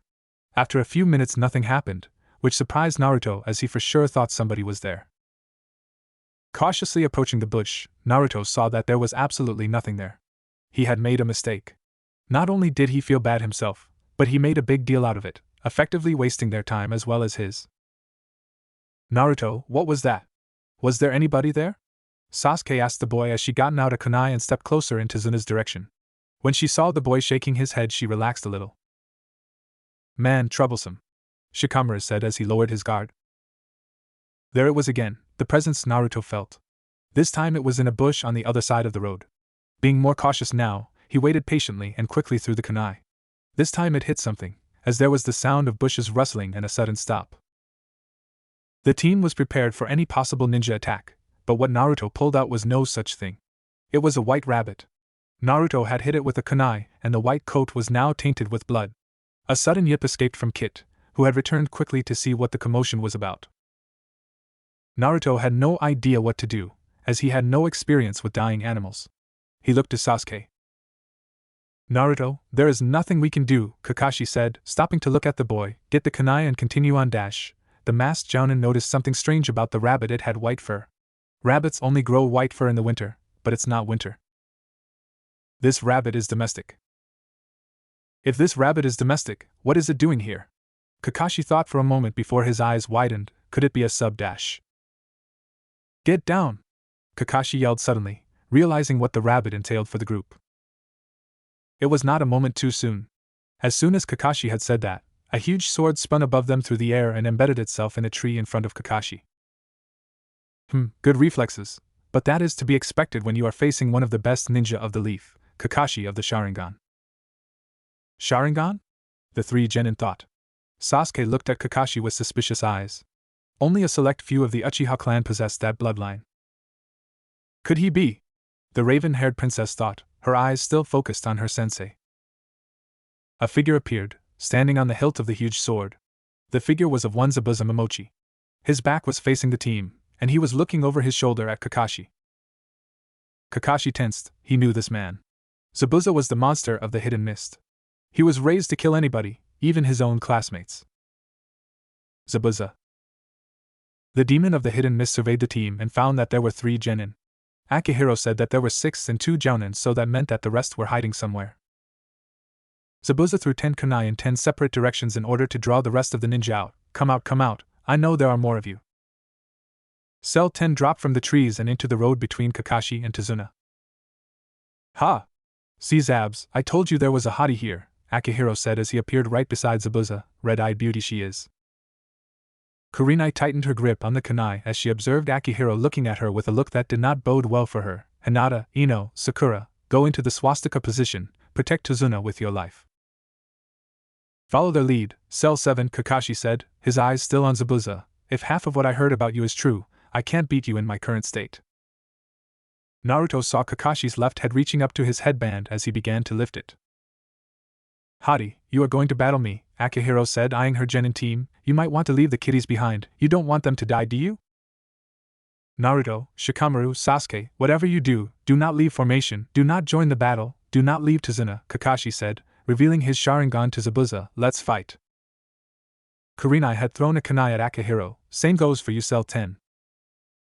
Zabuza grabbed his sword and pulled it out of the tree. The demon of the mist then landed on top of the water and began to do a hand sign. Kakashi observed the action, his Sharingan focused on the movements of the hand, analyzing the movements. Hidden Mist Jutsu. Suddenly a mist enveloped the leaf ninja, and soon they began to lose their sense of location. Kurenai charged Akihiro, relying on her chakra sensing to locate his position through the dense mist. With her kunai in hand, prepared for an attack. Suddenly, the mist cleared, and she was in a different location. You like it? I thought it would be better to split you from the group, that way we can have some real fun, Akihiro said, appearing right in front of her.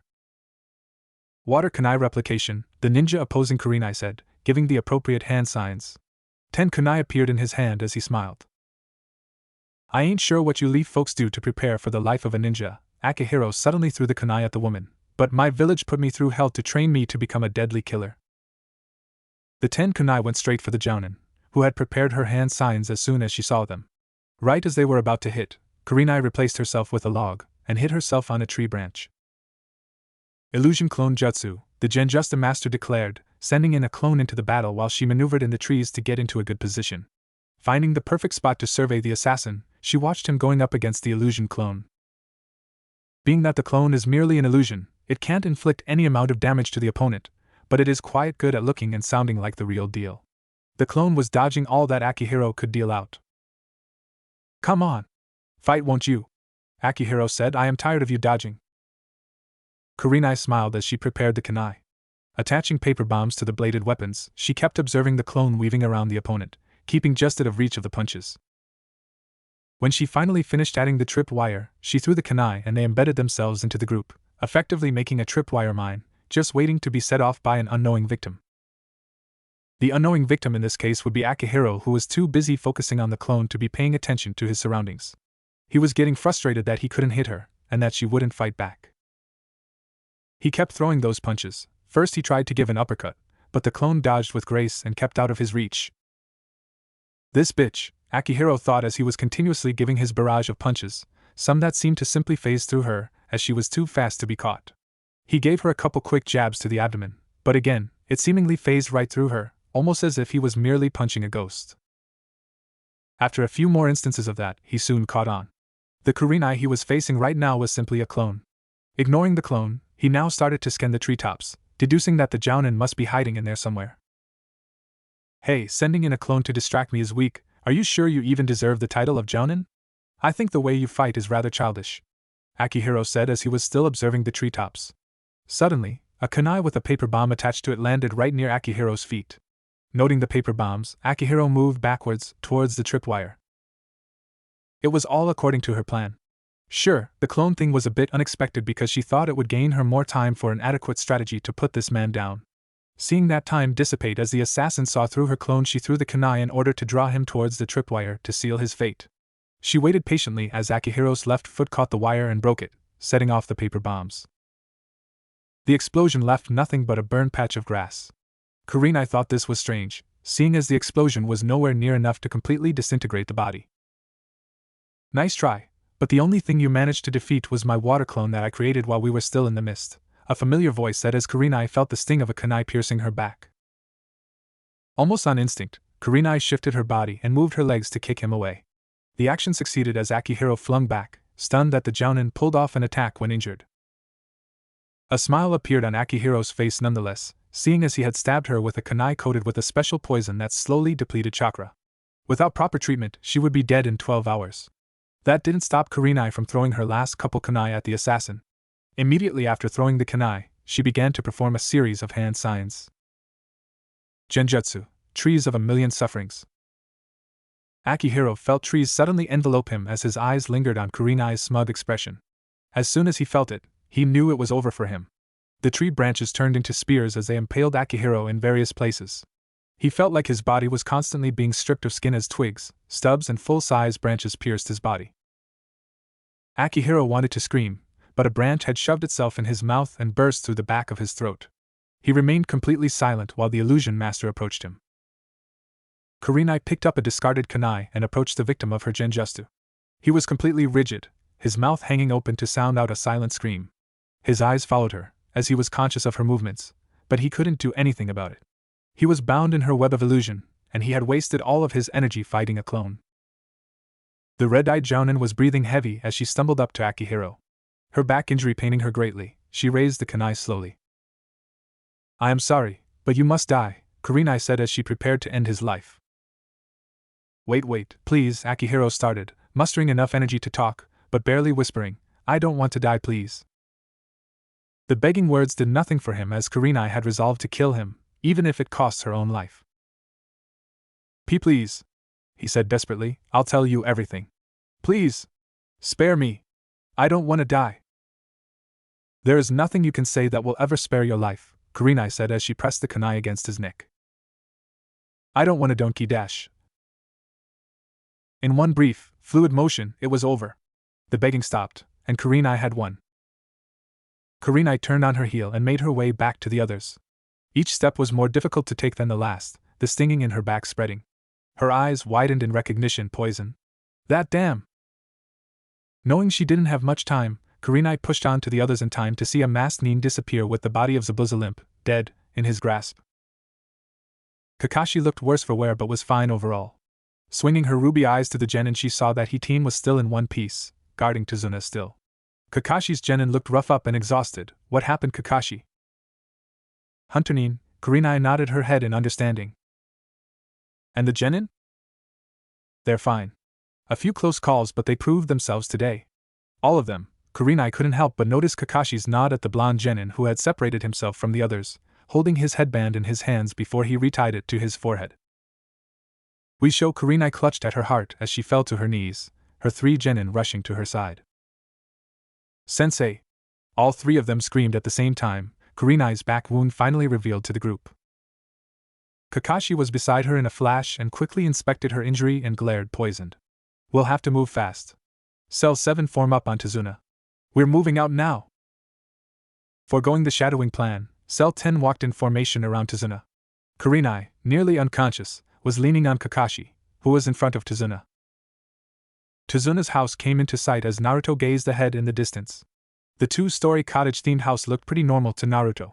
He had seen similar types of houses on the outskirts of Konoha when he went wandering around the village, bored out of his mind. A very pleasing smell filled the air as soon as they got closer to the house, and a couple of stomachs ached to find out exactly what was tempting them so badly. My daughter must be cooking her best dish, Tazuna said with a smiling look. While he had his trusty bottle of sake in hand, he had been dulling the hunger he had. Now that he was completely out of the liquid courage, his stomach rumbled for the amazing cuisine that his daughter was preparing in his home. The bridge builder turned towards the ninja escort team and said, "My daughter is the sweetest thing on this planet. I am sure that she will be gracious enough to let you eat from my table. After all, you did save my ass." They walked up to the front door of the house. The smell was intoxicating. It filled the air around them with a pleasing aroma that multiplied as soon as Tazuna opened the door. "Princess, I'm H-." Suddenly, Tazuna received a frying pan to the face. "You stupid idiot. Do you want to die? Why'd you leave when you know that man is after Dash?" The feminine voice stopped in her tracks when she spotted the people that were accompanying her father. Tsunami bowed her head in embarrassment, as she showed a bit of pink on the skin. "I'm sorry, had I known they were there." "You wouldn't have tried to rearrange my face with the frying pan?" Tazuna said, a hint of annoyance in his voice. "Tsunami, these are the Konoha ninja that were escorting me back. With them, I was as safe as if you were guarding me. Right now, they are hungry." She looked at the group, and they looked at her. Stepping aside, she let them into her home. "Please come in." The rest entered, and Tsunami led Kakashi towards a spare bedroom where they can put Kurenai while she rested and was treated. Naruto lingered outside, always hesitating to step into unknown territory. The people of Konoha also let him into their homes sometimes. Often, he had to nurse the newly formed cuts that he received when he was in there. He learned to never let his guard down around people, even if they seemed like the most caring people. The world was filled with snakes that want to cause nothing but pain and suffering to those whom depend on them. Stepping through the doorway, he automatically glanced around cautiously. By this time, all of the chairs were placed out, and they barely managed to squeeze around the table. Naruto took his seat and looked at Tazuna, who was talking to Tsunami. The room soon filled with an appetizing aroma as the meal was placed out in front of them. On the plate in front of Naruto, there was some salmon cut up and seasoned with some spices that were native to the land of the waves and a nice hot broth of liquid that Naruto had never seen before. "Itadakimasu," everyone but Naruto said, as they dug in. Naruto hesitated. He didn't know what this food was. Since he was on a tight budget, he rarely ate anything that wasn't ramen. His eyes glanced around at the others, trying to figure out how to properly eat what was in front of him. He observed Ino dipping the salmon in the liquid and eating it. A satisfied face appeared on her face as soon as she started chewing. Naruto copied the action, and as soon as he put the fish in his mouth, he got a sudden taste of something sweet. He continued chewing and soon found out that the sweetness didn't last long as the taste changed into salmon. However, Tsunami did not cook enough, so she had to go back into the kitchen and prepare something quick while the rest ate what she had planned to serve to herself and Inari. The blonde didn't mind. He was busy savoring the food that was in front of him. He cut up the salmon into tiny pieces and dipped them in the liquid. Enjoying each tiny morsel, he made what he had last. Soon after Naruto finished, Tsunami had brought out some bowls of rice. After all the eating was done, Tazuna cleared his throat and began to speak. "All right, I think I owe you an explanation." He nervously glanced at Kakashi. "I am in danger for trying to save the people from the clutches of a power-hungry and very deadly man named Gato. He runs a shipping company, but his business is a front for all of the illegal cargo he ships to organizations everywhere. Because the wave is such a small and isolated island, he set his eyes on taking it, and within a matter of months he completely decimated the country's economy." Tazuna was looking at the faces of the ninja while he told them the story of how Gato was sucking the life out of the country and using threats and dead bodies to get work for free. Sakura, Hinata, and Ino shared a look of horror. "Why is he after your life?" Kakashi questioned, his look focused on the old man. Tazuna took a deep breath and replied, "I am currently building a bridge that will connect us to the Fire Nation. If that bridge is complete, we will have absolutely no need for Gato or his company. I am in charge of the project, and if I get killed, I fear that the men that are helping me will lose their will to do so. Please, you have to protect me for just a bit longer until I can complete the bridge. It is nearly done, but I am not sure it will be complete without me. They won't do you any good. He will kill you just like he killed Dad. A young boy was standing in the kitchen doorway, tears starting to form. Inari Tazuna said as he looked at the boy. His eyes saddened at what he said. Please, Grandpa, don't go against that man. Please, I don't want to lose you like I lost my dad. He tried to go against him, and he died. Oh, Inari, I can't give up. Besides, I won't die. Tazuna said, I have these wonderful ninja guarding me. Inari shook his head. He didn't believe Tazuna as he began to fully cry. They don't understand. They are from a powerful country, they don't understand what it is like to have nothing. They have a goodly. Shut your damn mouth. Everyone turned their head to look at Naruto. What the hell are you thinking? Naino began, but she was coldly cut off by the blonde. You know nothing. His voice was cold. His eyes were filled with anger as he stared at the boy with the deepest loathing. You know nothing about me or anybody here. What gives you the damn right to say that about any one of us? Is it because you lost your precious daddy? Well, boo fucking who. At least you had a dad. Some people aren't that lucky. Some people have no family whatsoever. Some people had to live on their own from the very beginning, and at night, those people would often wonder where their parents were and why they weren't with them. Don't you fucking cry for your dad. You don't fucking know what it is to have nothing. How would you like living alone without anybody? How would you like being unloved and hated for something you never even did? How would you like being picked on by your peers just because their parents told them to stay away from you? Don't you dare act like you know what it is like to lose everything. Some people would kill to have your life, so be grateful and quit your bitching. Almost immediately, Naruto got up and stormed out of the house, slamming the door behind him, leaving the rest in a stunned silence. Kit, who had made himself comfortable in the corner of the kitchen, ran out after his master. The others were sitting still, not a single person moved. The only sound that could be heard was Inari trying to stop crying. Tazuna and Tsunami shared a look of confusion. I'm sorry for Naruto's outburst, Kakashi said, addressing the two. Naruto has had a hard life. He's had to grow up on his own. He's never had any friends and he often gets forgotten. After all that has happened to him, it's no surprise he would yell at your son. The girls shared a look of guilt. They just imagined how Naruto must have felt when their first instinct was to tend to Sasuke, and they totally overlooked the blonde. They remembered the look the blonde gave them while he cut the poison out of his system. The look was of anger, but it concealed a sadness that Naruto would never reveal to the girls. Are we just going to let him go? Sakura questioned her teammates. She only got weak looks from the two. Sasuke was bowing her head, both hands were balled into fists, as she replayed Naruto's outburst in her head over and over again. Hinata? Sakura said expectantly. The Hyuga looked over at Sakura nervously before twiddling her thumbs in anguish. She desperately wanted to go, but her insecurities held her back. I can't believe you guys, Sakura said, losing her patience as she got up and tried to find Naruto. Naruto, with hands in his pockets, walked down the streets of the village. He looked down at his feet, never attempting a look at the other people passing him by. Kit was right next to his master, cautiously looking at the passers-by for any clue as to what they might do to the blonde. The Jinchuriki felt angry. What Inari had said really set him off. He shouldn't have let it get to him, but it was just infuriating that a little kid was judging him when he didn't know anything. He had enough of it. He was constantly being neglected, rejected, and pushed around by whoever chose to fuck with him. While on his walk, Naruto surveyed the shops that lined the streets. Avoiding the people, he saw a weapons shop. Deciding that it might not be a bad idea for him to at least go in and look, he stepped into the shop and browsed the displays. Kunai adorned the room as Naruto saw many variants of the generic design. Some were relatively simple while others looked as ornate as can possibly be. His eyes trailed off towards some of the other displays and he looked. He wasn't looking for anything in particular, but he wanted to get his mind off of what happened back at Tazuna's house. His eyes scanned the room and they fell upon a sword of complete beauty. It was completely black, with a red hilt. Its beauty seemed to call Naruto, and it drew him. The store clerk looked at Naruto as his eyes were trained on the sword. Like a vulture ready to swoop onto a dead carcass, he approached the display with a smile. Made from the finest of metals, the clerk began, as he stood next to Naruto. Noticing the headband that Naruto was wearing, he continued, it was made to be the perfect tool for a ninja. It has a threatening look with a thin and sleek design that will captivate your opponent before killing them.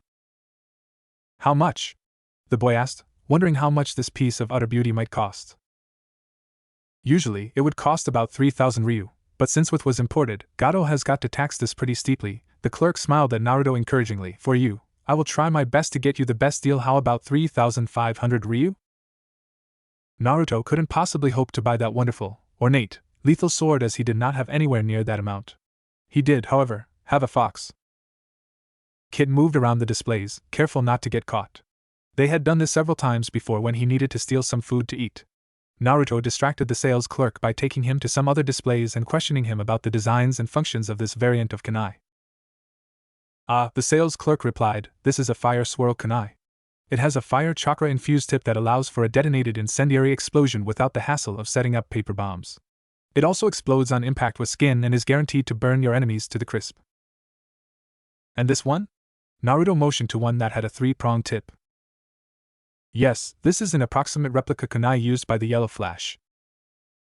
Approximate replica? Naruto asked, as Kit started to climb up to the sword display. Well, yes. No one knows exactly what the kunai looks like. Many kunai collectors would give their children to have that kunai. Unfortunately, no one knows how the kunai was even constructed. No plans have been found. What is so special about this kunai?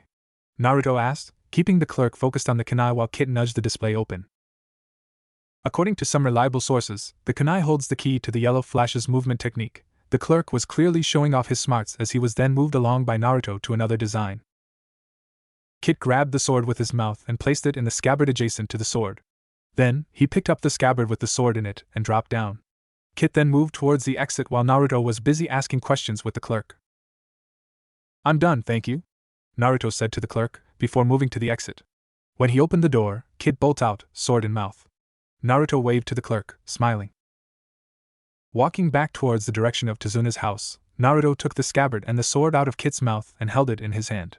Deciding he wanted to try the sword out, he went into a wooded area near Tazuna's house. He picked a tree and started hacking. It wasn't really training, but he felt the need to slash something with his new weapon.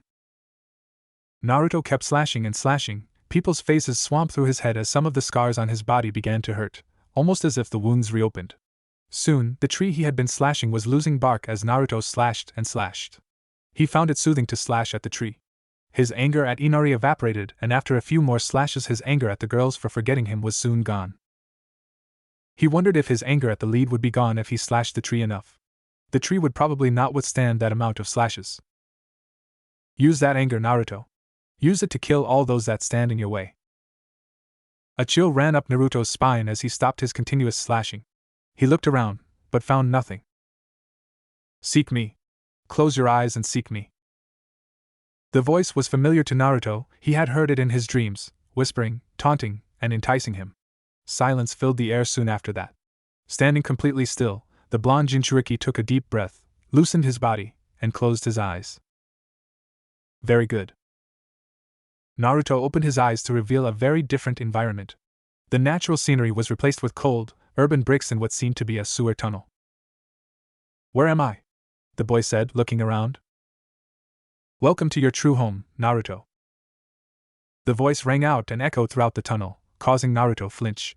Right in front of the boy there was a huge gate. Enormous in its size, Naruto couldn't fathom why somebody could have possibly constructed it. The thought didn't last though, as a more pressing matter took precedence. I was in the woods, and now I am here. How? Naruto asked. You brought yourself here, human. Approach me. Naruto was confused. The voice came from everywhere. He looked around before the voice spoke again. Approach the gate. Naruto did as he was told and stepped towards the huge gate. As soon as he began to approach it, 2 giant eyes began to stare at him. He saw the outline of something monstrous. He saw the Kyuubi. Naruto, I have been watching. I have seen what those villagers have done to you. Naruto's balled his hands into fists at the mention of his past. He was looking at the 2 giant orbs that, in turn, were staring back at him. Release me, Naruto. I will kill every single one of them. Just release me, and you will be avenged. No. The answer was almost immediate. Naruto flatly refused. The giant eyes flared with anger before Naruto continued, I want to do it myself. Naruto stepped forward once more. I want them to pay for what they have done to me. Very well, Naruto, but with me sealed inside you, you won't be able to destroy the village. Naruto gave the Kyuubi a confused look as he remembered the villagers talking about how the Kyuubi nearly destroyed the village. The Yondaime sealed half of my chakra into you, while the other half was sealed into him. I am only half the demon I used to be. But what do I do? Naruto asked. Ever since he had known about the thing that was sealed inside of him, he had been planning on using its power to level the village. You gain allies using any means necessary. Who? Use the Uchiha girl. She too knows the pain that you feel. Become friends with her, make her trust you. Make her depend on you. Then use her to further our goals. Then, when she is done, throw her away like the trash she is. What about her friends? How am I supposed to deal with them? Use them as well. Use anybody who can further our goal. Do anything that you need to. Naruto looked at the fox one last time before closing his eyes. Sakura had a lump in her throat. She hadn't felt this bad since the day she and Ino became rivals for a week. Seeing Naruto storm off like that, and the things Kakashi said made her really think about what went on in the blonde boy's head. For the first time, she thought about how much it plagued Naruto that he never had any parents or friends. She couldn't imagine it. She felt intense guilt as she contributed to the feelings Naruto had by belittling him and thinking so little of him. That's why he left Tazuna's house. She wanted nothing else but to stop him and apologize for the things that she has done, or not done to him. It was strange, she always thought that Naruto's character was the thing that made him unlikable, unapproachable, but now that she really thought about it, her parents constantly shaped what she viewed Naruto as. They were constantly telling him what a bad delinquent he was and how he shouldn't even be in the village. In hindsight, she realized that she shouldn't have taken her parents' word, she should have at least tried to become friends with him. She went into the village street and glanced around at the figures that were walking past her. Trying to find where Naruto went, she looked inside the shop windows, but the blonde was nowhere to be seen. He had vanished from sight. She went into some shops, thinking he might be in the back looking at something, but she didn't find him. She entered into the weapons shop, thinking that Naruto might be looking at some tools and saw that the sales clerk was frantic. He was pacing and muttering, stopping to only look at the girl before continuing. It was strange to see businessmen like the sales clerk to completely disregard the customer like that. It was so strange. Sakura walked up to him. Hello? The girl said, greeting the clerk, who only took a quick glance at her before replying angrily. I don't have time for you right now, one of my most precious wares has been stolen. His eyes widened as he noticed the headband. You, he pointed angrily at Sakura, you damn leaf came here and took it. Sir, Sakura said began nervously, I have no idea. You ninja took my sword and you didn't pay for it. You ninja are all the same. You take what you want simply because you can kill us, well we have lives to live too. He said angrily to the girl, go. Get out of my store. Being pushed out, Sakura decided she would go back to the house and search for the blonde in the morning. Naruto, Naruto. The blonde opened his eyes and he saw that Sakura was standing above him. Naruto sat up and looked at the girl. Thank Kami I found you, Naruto, Sakura said, looking at the blonde with mild concern. When Naruto stood up, he realized he still had the sword in his hand and the scabbard was lying on the ground. Picking it up, he put the sword back in it. Naruto? Sakura questioned, looking at the sword, where did you get that? He didn't answer. Instead, he started walking towards the direction of Tazuna's house. Hey! Naruto! Sakura yelled, catching up to him. She then looked at him, slightly embarrassed. I am sorry we forgot about you. Naruto moved onwards. He wasn't going to say anything to her. She didn't deserve anything from him. Use her, Naruto.